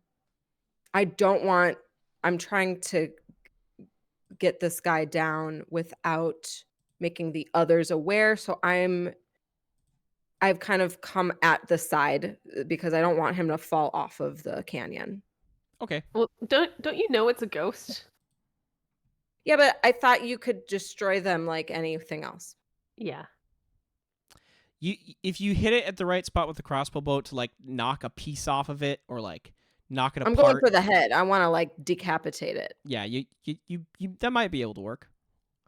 Especially because don't I have a stunt where all of my crossbows I can add fire or like poison to it? You can add poison, but you're pretty sure poison's not going to work here. These things don't have physical bodies. Fair. Okay.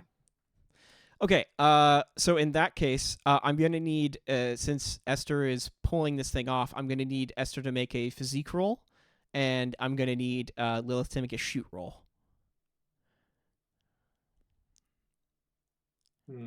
Is the physique roll, what is that representing exactly? So what you described is you're going up and you're ripping the thing's head off, right? So it's a physical contest. There's going to be a struggle between you and it to like pop the head off, right? Is that what you're thinking? So it's actually, I guess that's kind of my question. Is it difficult to remove the helmet of this thing? It looks like it's like it kind of looks like it's secured. There might be some other force holding it down. You're not too sure. It's difficult to know Okay. exactly how these things are constructed. Okay, here we go, baby. 0. Okay, and then Lilith. 3. Okay, here's the athletics to defend against Lilith's shoot. Ooh, it's a tie. Okay, and defending against the physique. Oh, this sucks. 1. Okay. I will I'll use my invoke of alert and awake to get a boost. Nice. Sounds good. Give yourself +2 there.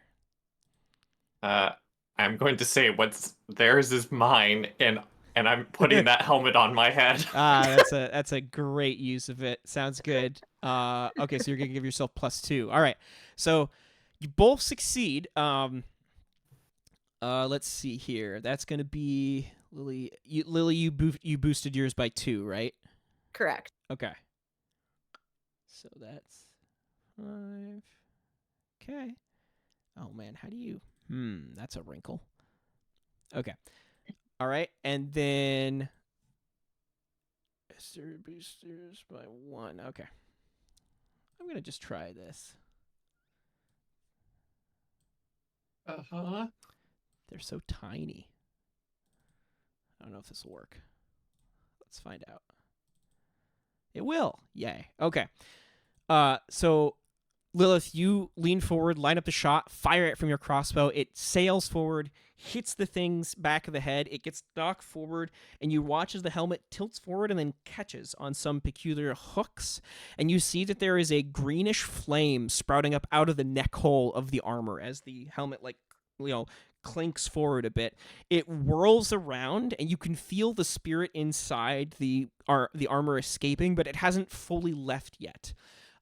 Somehow it sees you there and it lunges for you. Ester, you rip the helmet off, and the same thing happens. You place the helmet on your head, and you're like, oh, and put it over your eyes, and you can see the thing reach up. It drops its gun in its confusion, reaches up and claws at its head to figure out what's happened, and then it whips around and lunges for you as well. Okay, we're now going to be in a conflict. We're going to go by notice scores. Florence, what is everybody's? Who has the highest notice out of all of you? I have 2. Okay. Anybody else I got have higher 1. than 2? I have 1. Okay, sounds good. All right, then Ester, you're up first as you stumble back from this thing and it claws forward towards you. You have the helmet on your head. It's coming right at you, like leather mitts reaching out towards you. You can still, that there are 4 down below that you don't want to alert. This sucks, but I'm gonna try to take its gauntlet off and put it on. Okay. All right, so you're going to try to rip off another piece? Yep. All right, go ahead and give me another physique roll then. Okay, pretty good. Let's see what it gets. So I rolled twice, I think. Take the first one. 1, so we tie. And remind me, what happens on a tie? You get a boost, but nothing else happens. So, you would get a free invoke on something. I think what's theirs is mine. Yeah, sure. Yeah, invoke it. Yeah. Okay, let's see. So that changes it up to a 3, which means it's a 2 shift hit. Okay. So you reach forward, yank off this thing's arm. You see another grout of greenish spirit flame leaking out of that part of it. You put the hollow gauntlet on your hand. You can feel it slide on snugly. It feels like good defense, but there's also something else within it that it feels limiting, restrictive almost as if your movements are moving through muddy water as you put it on. The thing continues to go for you with its 1 free hand. We'll move on down to Lilith with notice 1. This thing's coming at you, Lilith. Its head only partially knocked off by the crossbow bolt. It would get it's trying to get its gun up to hit you in the face with the butt of it. So since I was on my stomach, Mm-hmm. because I had kind of crawled up there, I'm gonna just go low, and I want to like grab its ankles and like kind of get it on the ground and maybe rip it apart. I don't know. Okay, give me a physique roll. Oh God, I keep forgetting that my athletics is. How can I Yeah. use my So athletics? athletics is anytime you're like dodging something or doing like sprinting or like acrobatic flips, anything along those lines. But when you try to like grapple other things and use brute strength, that's going to be Yeah. physique. All right. And if only we had some sort of Woo! like That was better than I thought. I do. Some sort of what?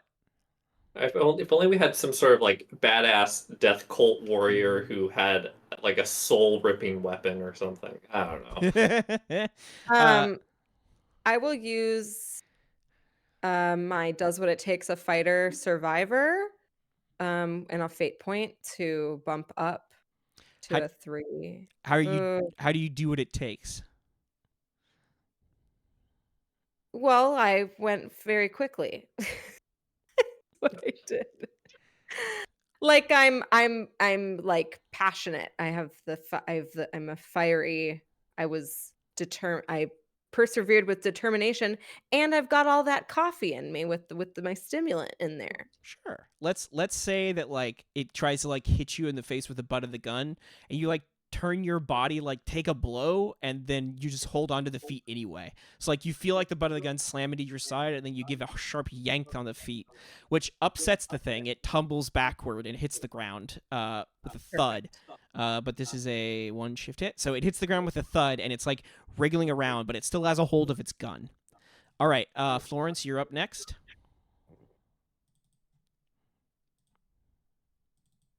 Steph, you there? Quit Florence. Oh, she's muted. Oh, you're muted. Sorry, I had a sneeze. Okay. I'm assuming that I can't see what's happening in the fog at this point because I'm still back at the carriage. That's true. It's very difficult to see. You can so you can make a notice roll here to see what you can see. So why don't you go ahead and do that first? Sure. Okay. Do. Oh, the first one, sorry. Yep. With a 2, okay. So with a 2, you can kind of tell that like the 2 green lights up on top of the cliff after Lily pointed them out, they've both like winked out or they've like gone out of the fog. So something's happening up there. Or wait, apologies. Point of order. Would they not be brighter? Because of that, like the escaping the body. They were like standing up in the fog, but both of these things have been like pulled down to the ground. I mean, yeah, I guess that's fair to say. Either way, it's the same. You know that like the green flame suddenly gets brighter up there, up top of the cliff, and then is like moving around erratically. So yeah. Okay, so I'm at this point, Florence is like, okay, we should create a distraction of some sort to ensure that the four on the ground aren't looking. Is there an extra wheel on this carriage or something that we could like roll down towards? I'm trying to be resourceful here to like roll down towards the collection of 4 guards barricading the road. An extra wheel, a spare wheel in the carriage. You Is know it- what? Is there a Goodyear nearby? If you were to spend a fate point, I would let something like that manifest. Although it doesn't have to be the wheel; it could be something else. It But could yeah. be a spoke. It could be Oh. like a hub. Okay, you're not here, Esther. Hold on. Oh, sorry. This carriage does have an extra rail. I feel like all carriages have an extra rail, but Yeah, I whatever. feel like that's really standard. Yeah, come on. Come on, give her the Codex. wheel. Is that standard? Dad. Did you ever leave your vehicle without a spare tire in there? I never do, Yikes. but whatever. Anyways, how about maybe I could use. Maybe we could use Anna Lauren's. Well, no, she said she had an extra crossbow, so maybe I could take her crossbow. I have no shoot strength here, but I'm not trying to make an actual shot. I'm trying to make like noise so they come out of the fog. Yeah. You could grab Anna's gun and take a shot with it. that would Mhm. alert the 4 of them on the ground that somebody definitely is at the edge of the fog. And they haven't noticed that there's shenanigans going on? They don't seem to have, no. I'm letting the stealth rolls, those 2 maids, stand. Because I'm thinking, okay, so if Esther and if Lilith have managed to take down their respective guards, they could probably just keep going and totally ignore the 4 that are there and just go right on past them through the fog to the town. And if they think of that. But I'm like, I need to get there. So Just went through the fog and just put on a good show. I could put on a good show. I'm thinking, okay, what you if could put on a good show. I'm like, what if I'm just like, I get out of the carriage where it is now and I just hobble myself because I don't have a cane. So I just walk Sorry. myself down and I'm like, I'm looking for work. Actually a fucked up thing that I did to you. It's not nice. I think that might be my play. I'm not trying to fight here. I think I'm just gonna walk on down with my broken cane sword. Okay, so you're going to try to approach them and look like a traveler along the road. Yeah. Okay, Anna, like, watches you as you get out of the carriage and looks between you and where you're heading, and she, like, gets her rifle up and starts getting ready to aim out the window in case something goes wrong. You hobble along the ground. You walk along the ground, making your way towards this main part of the mist. And as soon as you get towards the edge of the mist, you see one of the hollow guard come out of the mist. The mist like uncurls around this like full suit of armor with a iron-headed helmet on its head, 2 green eyes shining out from the slits. And it puts its hands up in like a stop motion, like a go no further, do not cross sort of thing, and just stares at you.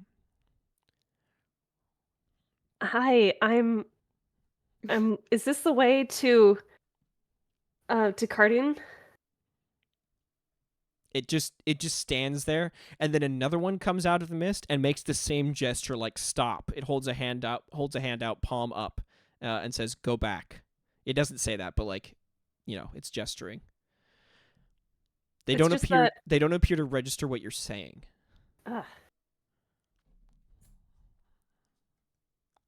Do I, now that I'm up close, do I notice anything about them that my studies would be able to tell me more about? Yeah, why don't you make a lore roll here? Mm-hmm. I like the idea of anytime you come across something that you don't quite know about, you think in your head, what would my studies tell me about this? Like, this is what I'm good at, so.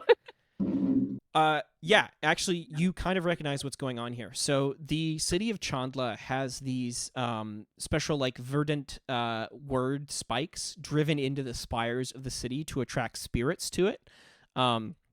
It draws the spirits of those that die up to the spires of Chandla and keeps the ghosts out of the way of the common daily lives of the people. Whatever these things are, they're built from a very similar technology. So like you'd imagine on the inside of the breastplates and on the inside of maybe a couple of the less accessible pieces of the armor, there are verdant words inscribed that would pin a ghost to these suits of armor.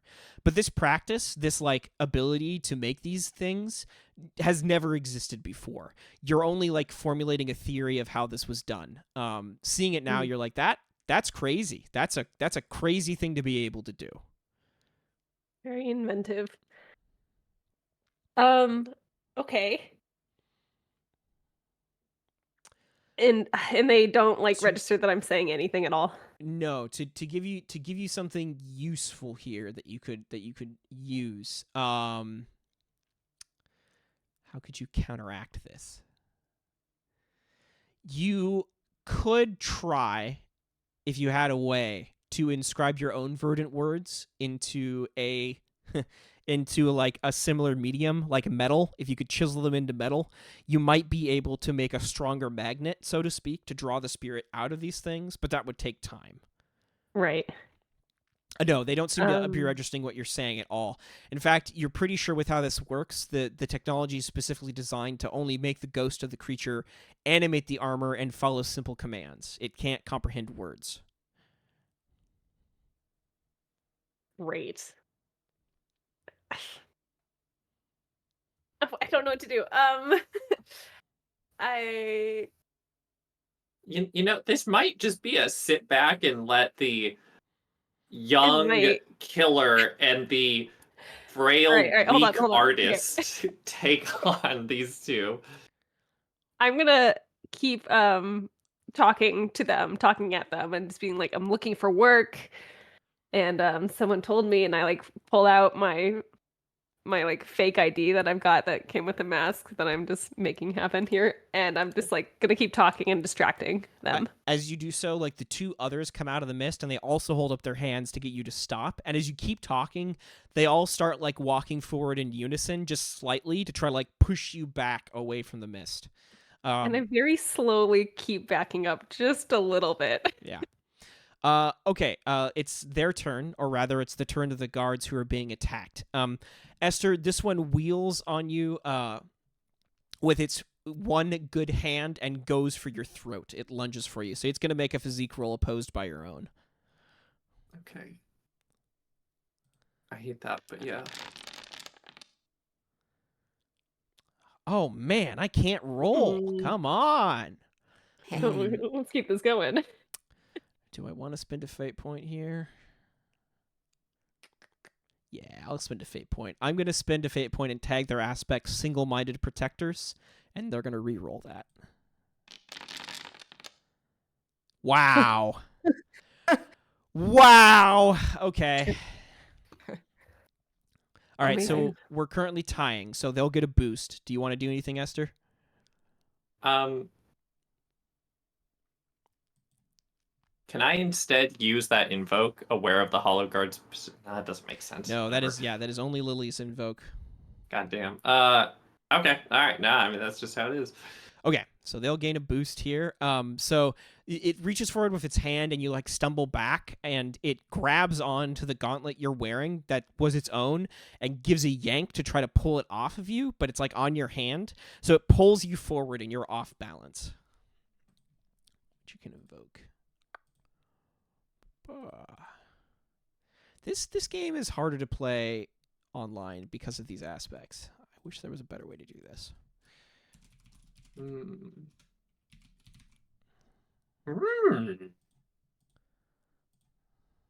Hey, Wendy, Stevie, can I hear your best Yoda real quick? No. Wise. Wendy, thank you so much for this gift you've given us. Stevie, take note. Take note and see what a hero is. Wow. Off balance you are. All right. So yeah, you get yanked. Then the other one is on the ground in front of you, Lilith, writhing around as you yanked it down. It is going to grab the edge of the rifle like barrel and swing the barrel back up in the air like a club and bring it down right towards your face. So I'm gonna roll fight for this one. Need you to oppose with athletics, please. Okay. Wait, shouldn't I have opposed with athletics? No, because it was trying to grab you. Okay. I trust you. Dang. All right. Yeah. It can't hit you. You dodge nimbly out of the way as it swings this thing directly at you. All right, back around. Esther, you're up. All right. I just gotta. You know, I'm gonna take that other gauntlet. All right. Sounds good. Physique roll. Yeah. Ooh. It's not very good. It's not very good at all. Yeah. Okay. So well, hold on. I think I'm gonna re-roll that. okay. Okay, Batman. And I'm gonna re-roll that because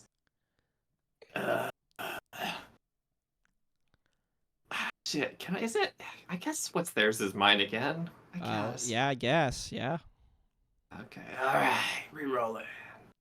I could see a striking vanity working here as well. Yeah, because I want to look cool in my sweet armor. Yeah. Okay. All right, we're tied.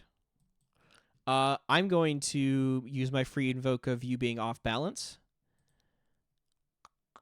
And I'm going to get +2 to my roll to kick it up to 3. So you go forward, and it looks like you're almost about to get the thing, and then it leans back, and you trip forward slightly, and it knocks you back with its hand that it still has. All right, Lily, you're up. Okay.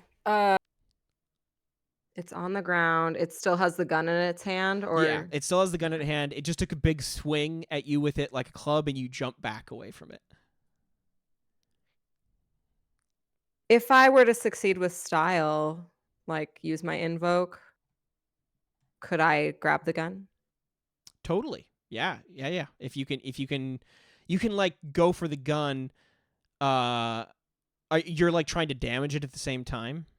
I just thought I'm so close to succeeding with style, I might as well.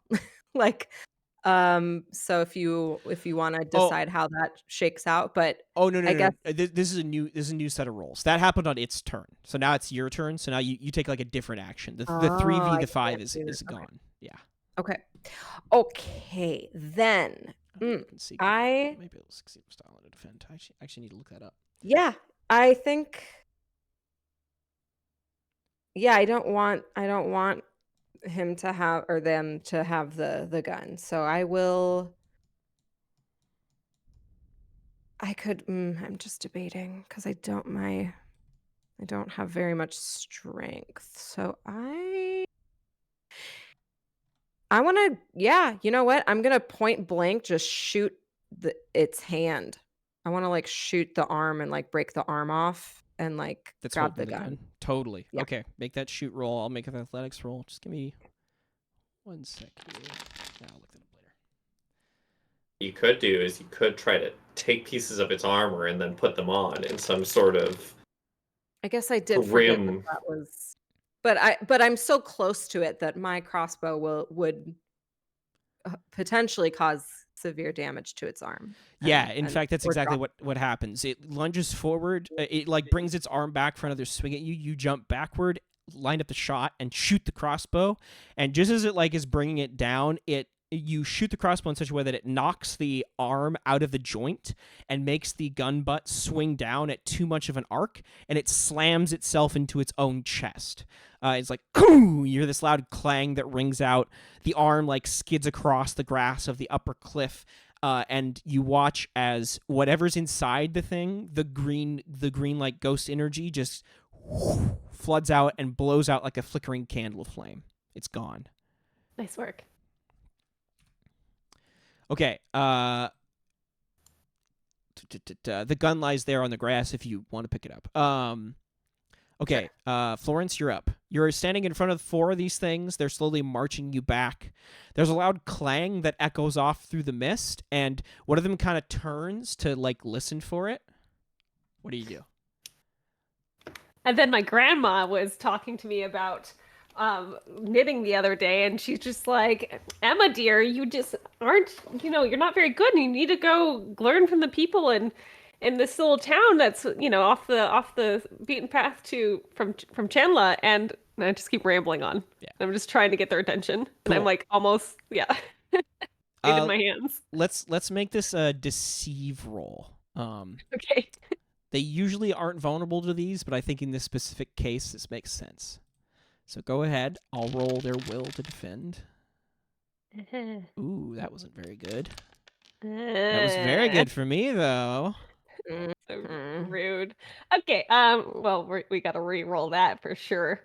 I'm gonna say. Please continue the same story. Hold on. Gotta know about this knitting. I'm looking at my aspects. And, how about? I'm doing this because I want to protect Lilith, and like that's like really. So I'm gonna use Lilith as my ward, and that's why I'm trying to deceive. So Totally get much makes sense. And I'm gonna re-roll. Okay. Here we go. Ooh. Ugh. It's better, but it's not great. You want and that was a fate point, right? Yeah, you want to spend another fate point? You can tag a different aspect. Or you can let it stand. It's just the one that's distracted. Yeah, but you get the idea that if this one notices, it'll probably trigger. It's not going to be Everything. long before the others do. Am I in a position to help at this point? No, not at all. You're No. far away through the mist and fog. Um, I think okay, let's see.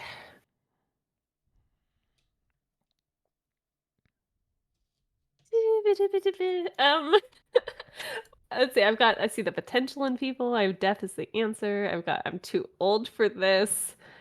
Um, I guess I could go for I'm too old for this and be like, I'm too old for this not to work. I have done this 1,000 times distracting people for the hands of death, and I am really, really good at distracting. And I like start to like, let's see.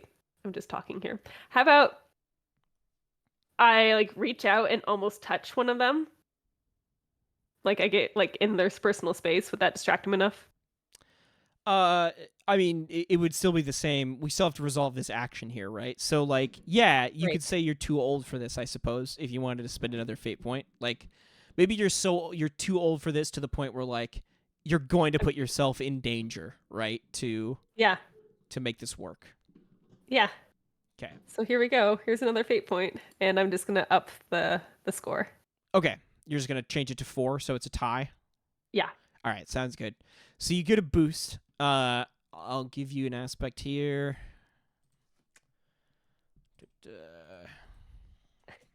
Is an egg. Annoyingly distracting.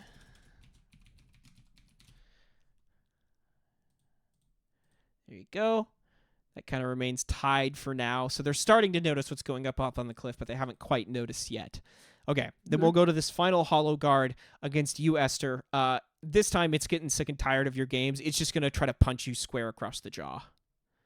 So give me an athletics. Wait, like in a way that's helpful for me? What? Oh, okay, never mind. I'll roll. No. I don't understand what you mean.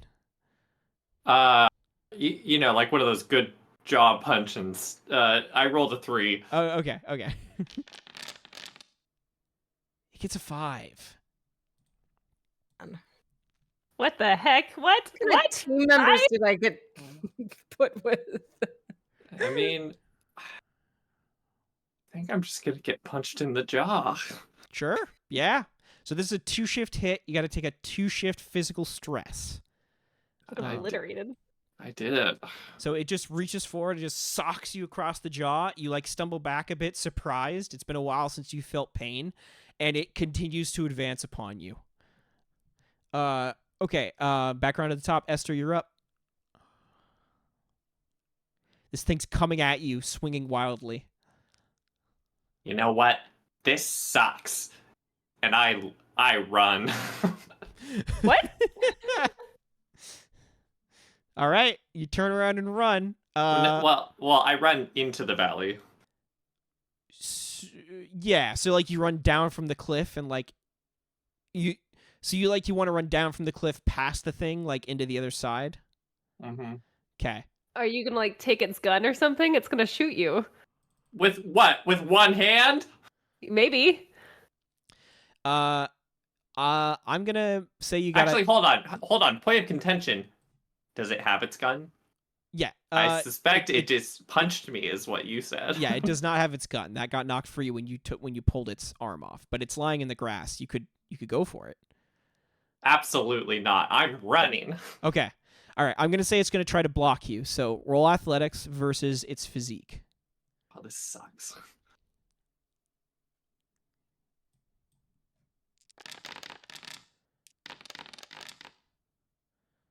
We tied.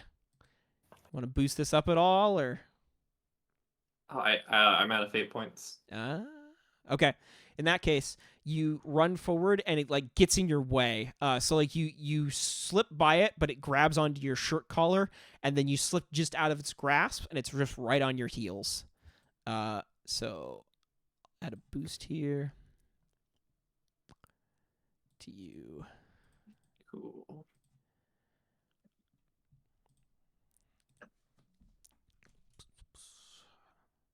Let's see. As soon as you enter the 4th grade, you actually go on a knitting journey. All kids do it. All kids do it. I am so in need of a turn. Okay, got this.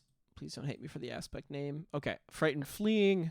Poor Esther. There you go. I am not frightened. Well, You might be a little bit. All right. Okay. Lily, you're up. I am very aware of what's going on, and I'm gonna try and bail Esther out of this one with my crossbow. Oh, like across the valley through the mist and fog. You're gonna try to shoot this one. Well, if there's a running, if they're gonna run, ideally into my point of view. Yeah, you can totally try for that shot. Okay, I'd like that. Cool. Let's see. I was going to try and bail out Florence in some capacity, but at this point, there seems to be a dire need. Yeah, for me go to ahead and step make a in. shoot roll with difficulty 2. Okay. I'm gonna call it passive opposition because it can't see you right now. But you know exactly where it is. Oh, you get it. All right. So, so that is a tie. You need to kick that up by. I'll use my invoke. Yeah, aware of hollow guard positions. Yeah. Cool. Yeah, you can tell where it's going to be. You sight it down and just. So Esther, you're turning around to run. This thing is hot on your heels, and then this crossbow bolt just comes whistling out of the fog and strikes it right in the side. And it stumbles slightly, and then it trips over a rock, and it falls to the ground and like goes to pieces. Just what's left of it just falls to pieces, and you watch the green flame of the ghost wisp go out like a flickering candle flame. Florence, at this point, the other hollow guard notice the clanging and banging that's happening from the the fight up above, and they keep marching you back a bit, and they drop their hands and they start to turn to walk into the mist. What are you doing? I go up and I touch the one that's closest to me, and I just touch them, and I keep talking about. And then my ex-husband told me that you're just not good at raising children, and you should leave this town because it's mine now. All right. Yeah, that's great. Give me another Playing deceive too much roll. Stardew. Okay.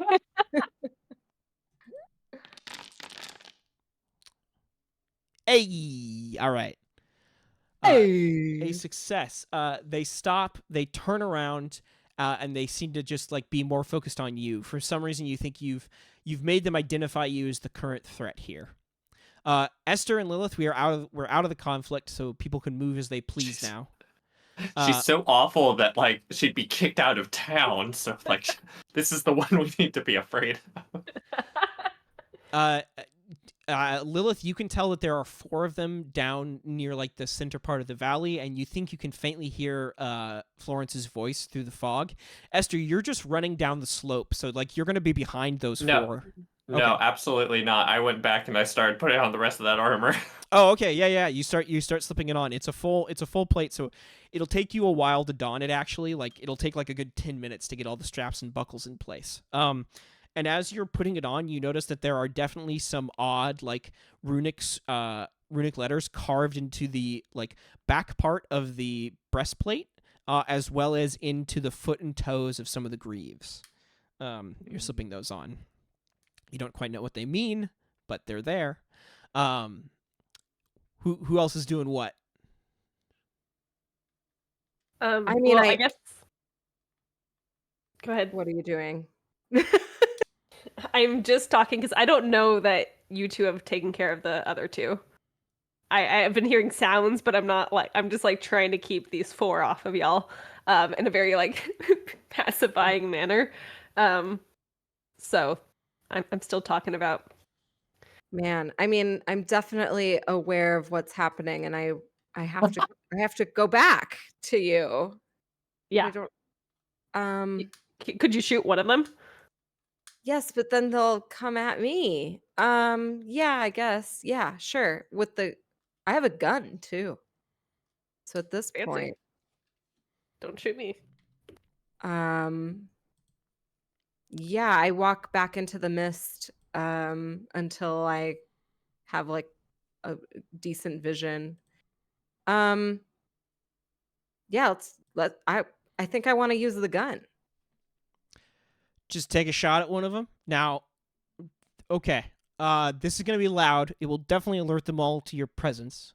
Um, it it the advantage of using the gun is that it has a longer range than your crossbow, but it doesn't necessarily do more damage or anything along those lines. I see. Yeah. I guess I just figured since they're all together, making noise does not matter at this part. But do I Wait, have wait. Can another? I? Do I have Sorry. a Can I? melee Can I say? Can I say like?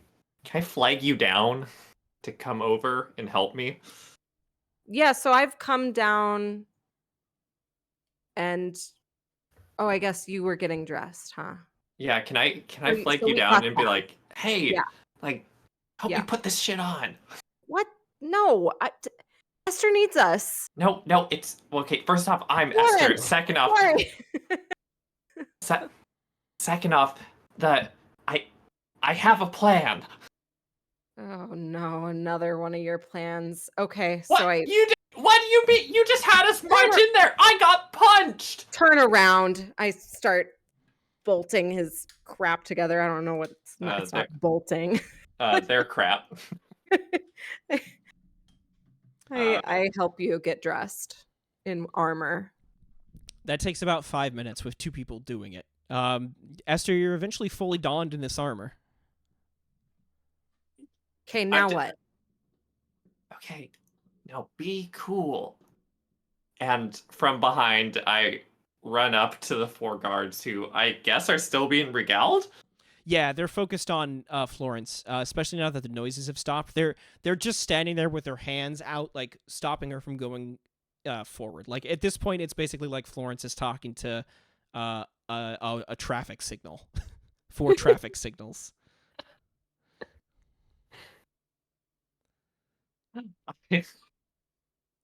That's just good imagery. I run down behind them, not too close, but just close enough, and I make sort of like a hand gesture, like sort of like a come hither and this way. So you do that. Like they stop because they hear you coming up because you're loud in the armor, and they slowly turn around and look at you. They see you being like, come this way, and they turn as if there's like a weird moment where like, you know, they're mindless, but they all turn like they're acknowledging each other, like looking each other in the eye, and then they turn back towards you and they start heading towards you in your direction. Can you give me a deceive roll, please, with a difficulty of 3? Hello. I'm gonna give you an aspect here, which is well disguised. That's a situational aspect. And it's totally going to become in handy when you roll poorly here. Yeah. In fact, I'm just going to use that immediately, so you can just roll, and then we're just going to add +2 to mine. Okay. Sounds good. You would tie it, right? Which gets you. This is so weird. Okay. All right. Cool. All right. Yeah. So they walk forward. Wait. You. Sorry. What was your roll? I don't roll. I set passive opposition of 3. Oh. Yeah. Oh. Is there a way that either of my, I don't know, maybe Florence could convince them that I'm a guard? I think we can say this works. This makes sense. It seems like a good enough idea to me. They start following you. They're like walking backwards into the fog with you. What are you doing now? Set off at a jog, which is, it really sucks, and I'm bad at it, but I set off at a jog. Okay. All right. They start following you for a certain length, like as you're jogging, and then you're getting deeper into the canyon. And as you do so, you can see that you're nearing the end of the fog. Like you can see the faint white lights of sunlight like peeking through the fog in the distance. And as you get near the edge of the fog soup, you can hear them all stop behind you, and they stand there stock still and don't go any further. I'm curious. Is Florence perhaps doing something while this Oh, is I going sure am. on? Yeah, so at this point, I'm just like, I'm gonna use all of my stealth, and me and Lily are going through the fog and trying to skirt past.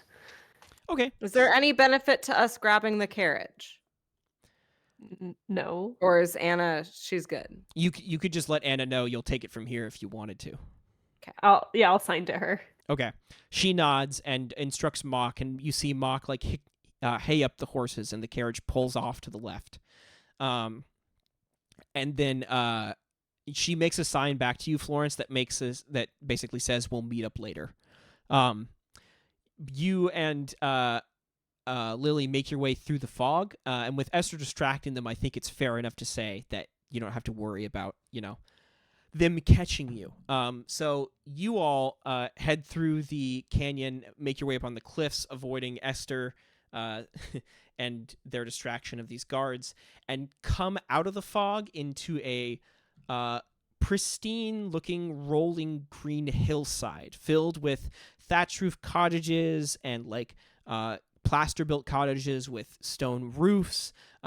They are built on these high-rolling hills. They're built lower. You see wide fields of grain that all kind of are dotted around this large valley that's in the middle of these wide mountains. And then far off in the distance, with the afternoon sun glinting behind it, you can see a large castle on top of a large craggy mountain that overlooks most of the village itself. Amazing. I can't Wow. believe that worked. Me neither.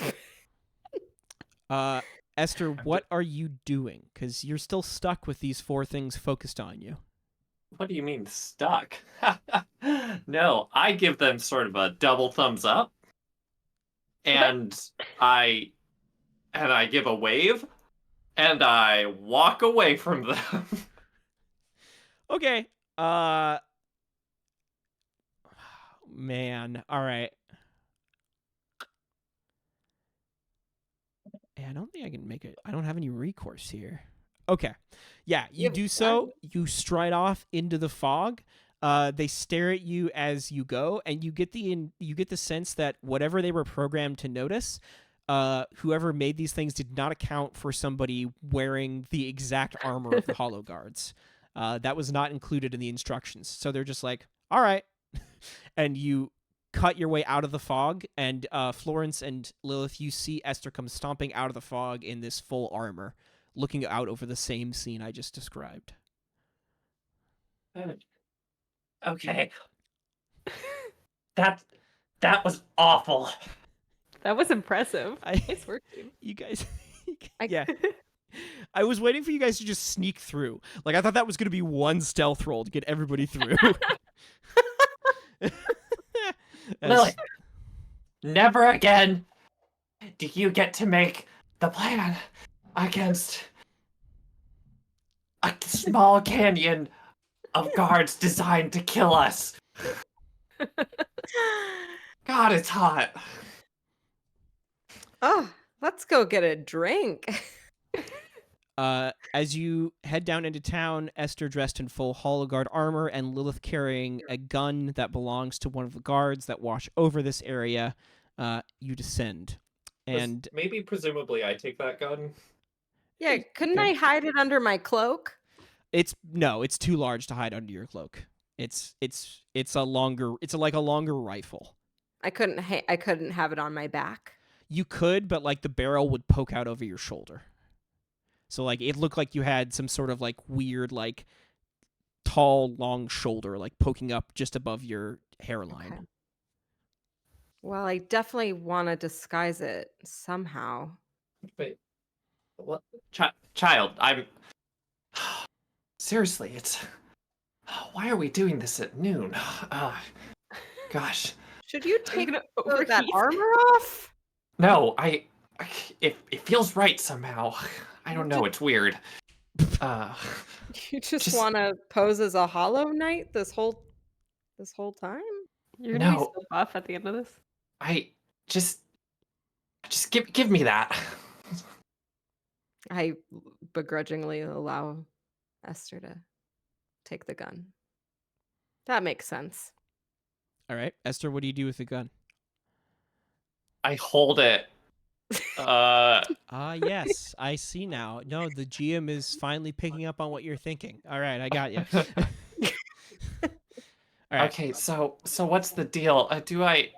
Are we why this sucks. From down in the valley below, you can hear the cheers and jeers of people celebrating, and you can see like these multicolored banners, like red and white banners stretched out across the houses. It looks like there's some sort of a festival going on. Esther, you stay here and watch, because that's what you're doing now. Florence, I'm hungry. I put my arm around Florence's and kind of trot along down the road towards the festival. We're just gonna leave Esther? I don't think that's very nice. It's fine. I'll be sleeping under that rock. Bring me Are a you a croissant. snack? Yeah. Okay. All right, and on that note, I think we'll call the session here for today. Incredible. Wow. That was wild. I thought you guys were just going to make one stealth roll and like sneak past the guards. I thought you were gonna leave the carriage, make one stealth roll, and you'd be into town. But that is not what happened. You ever just make things harder for yourself? That was crazy. No, that was great. That was great. It was super entertaining. And hey, you learned things about the Alagard from doing that, so it wasn't We sure a did. loss. Yeah. Cool. All right. Well, thanks for playing with me today, everybody. Chatters, whoever's still around, thanks for sticking around. Thanks for following. Appreciate it. Enjoy the rest of the Dono train for Hawaii. Who am I raiding here, Wendy? Well, we're 30 minutes early, so I'll have you raid me. Okay, sounds good. Sorry, I Give me gotta 1 second, I'll go live again. No worries. I gotta prep for another session. So okay. Wow, nerd shit. Yeah, I've had a rough week. Okay, anyway, so what's the name of this channel? Wendy Venture. Oh, I gotta go live. Give me 1 sec. Sure. That was really fun. Oh, It was a good session. Good job, team. Good. I'm Good glad you guys job. enjoyed it. Yeah, it's good. The soul-sucking sword. It's pretty sweet. Kill heart, pretty sweet. Paleheart. That's so dorky. Yeah, I can't wait for you to use it. Against, I don't know, a guard that is entirely composed of soul. Yeah, I was waiting for that too. That was funny. Too obvious. But they would have all Yeah, you attacked. can raid me whenever. Okay, sounds good. Let me see if this works. It's just Wendy Venture, all one word, right? Yeah. Oh, I could just do it. I'm Oh, you're modded. Yeah, give it a shot. sure. Seems a little strange to raid myself, but Hey, I'll do it. You got my permission.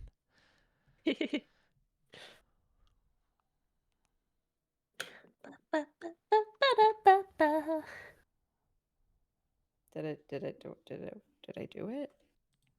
No. Maybe it won't let me. I think we tried Well- this last time and you couldn't, so I'll try it. Okay. Raid Wendy Venture.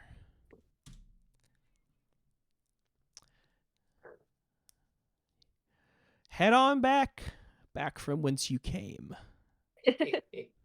I'm so into my unpacking game that I'm like 100% down for at least another 15 minutes of It's unpacking. gonna be super. Oh, are you Great. doing a little to the left? No, it's called unpacking. Oh yeah, I know that game. Yeah, that game's really sweet. That's sweet. Yeah. Heck yeah. All right. I'm gonna turn off the audio here. Ooh, messed up my level.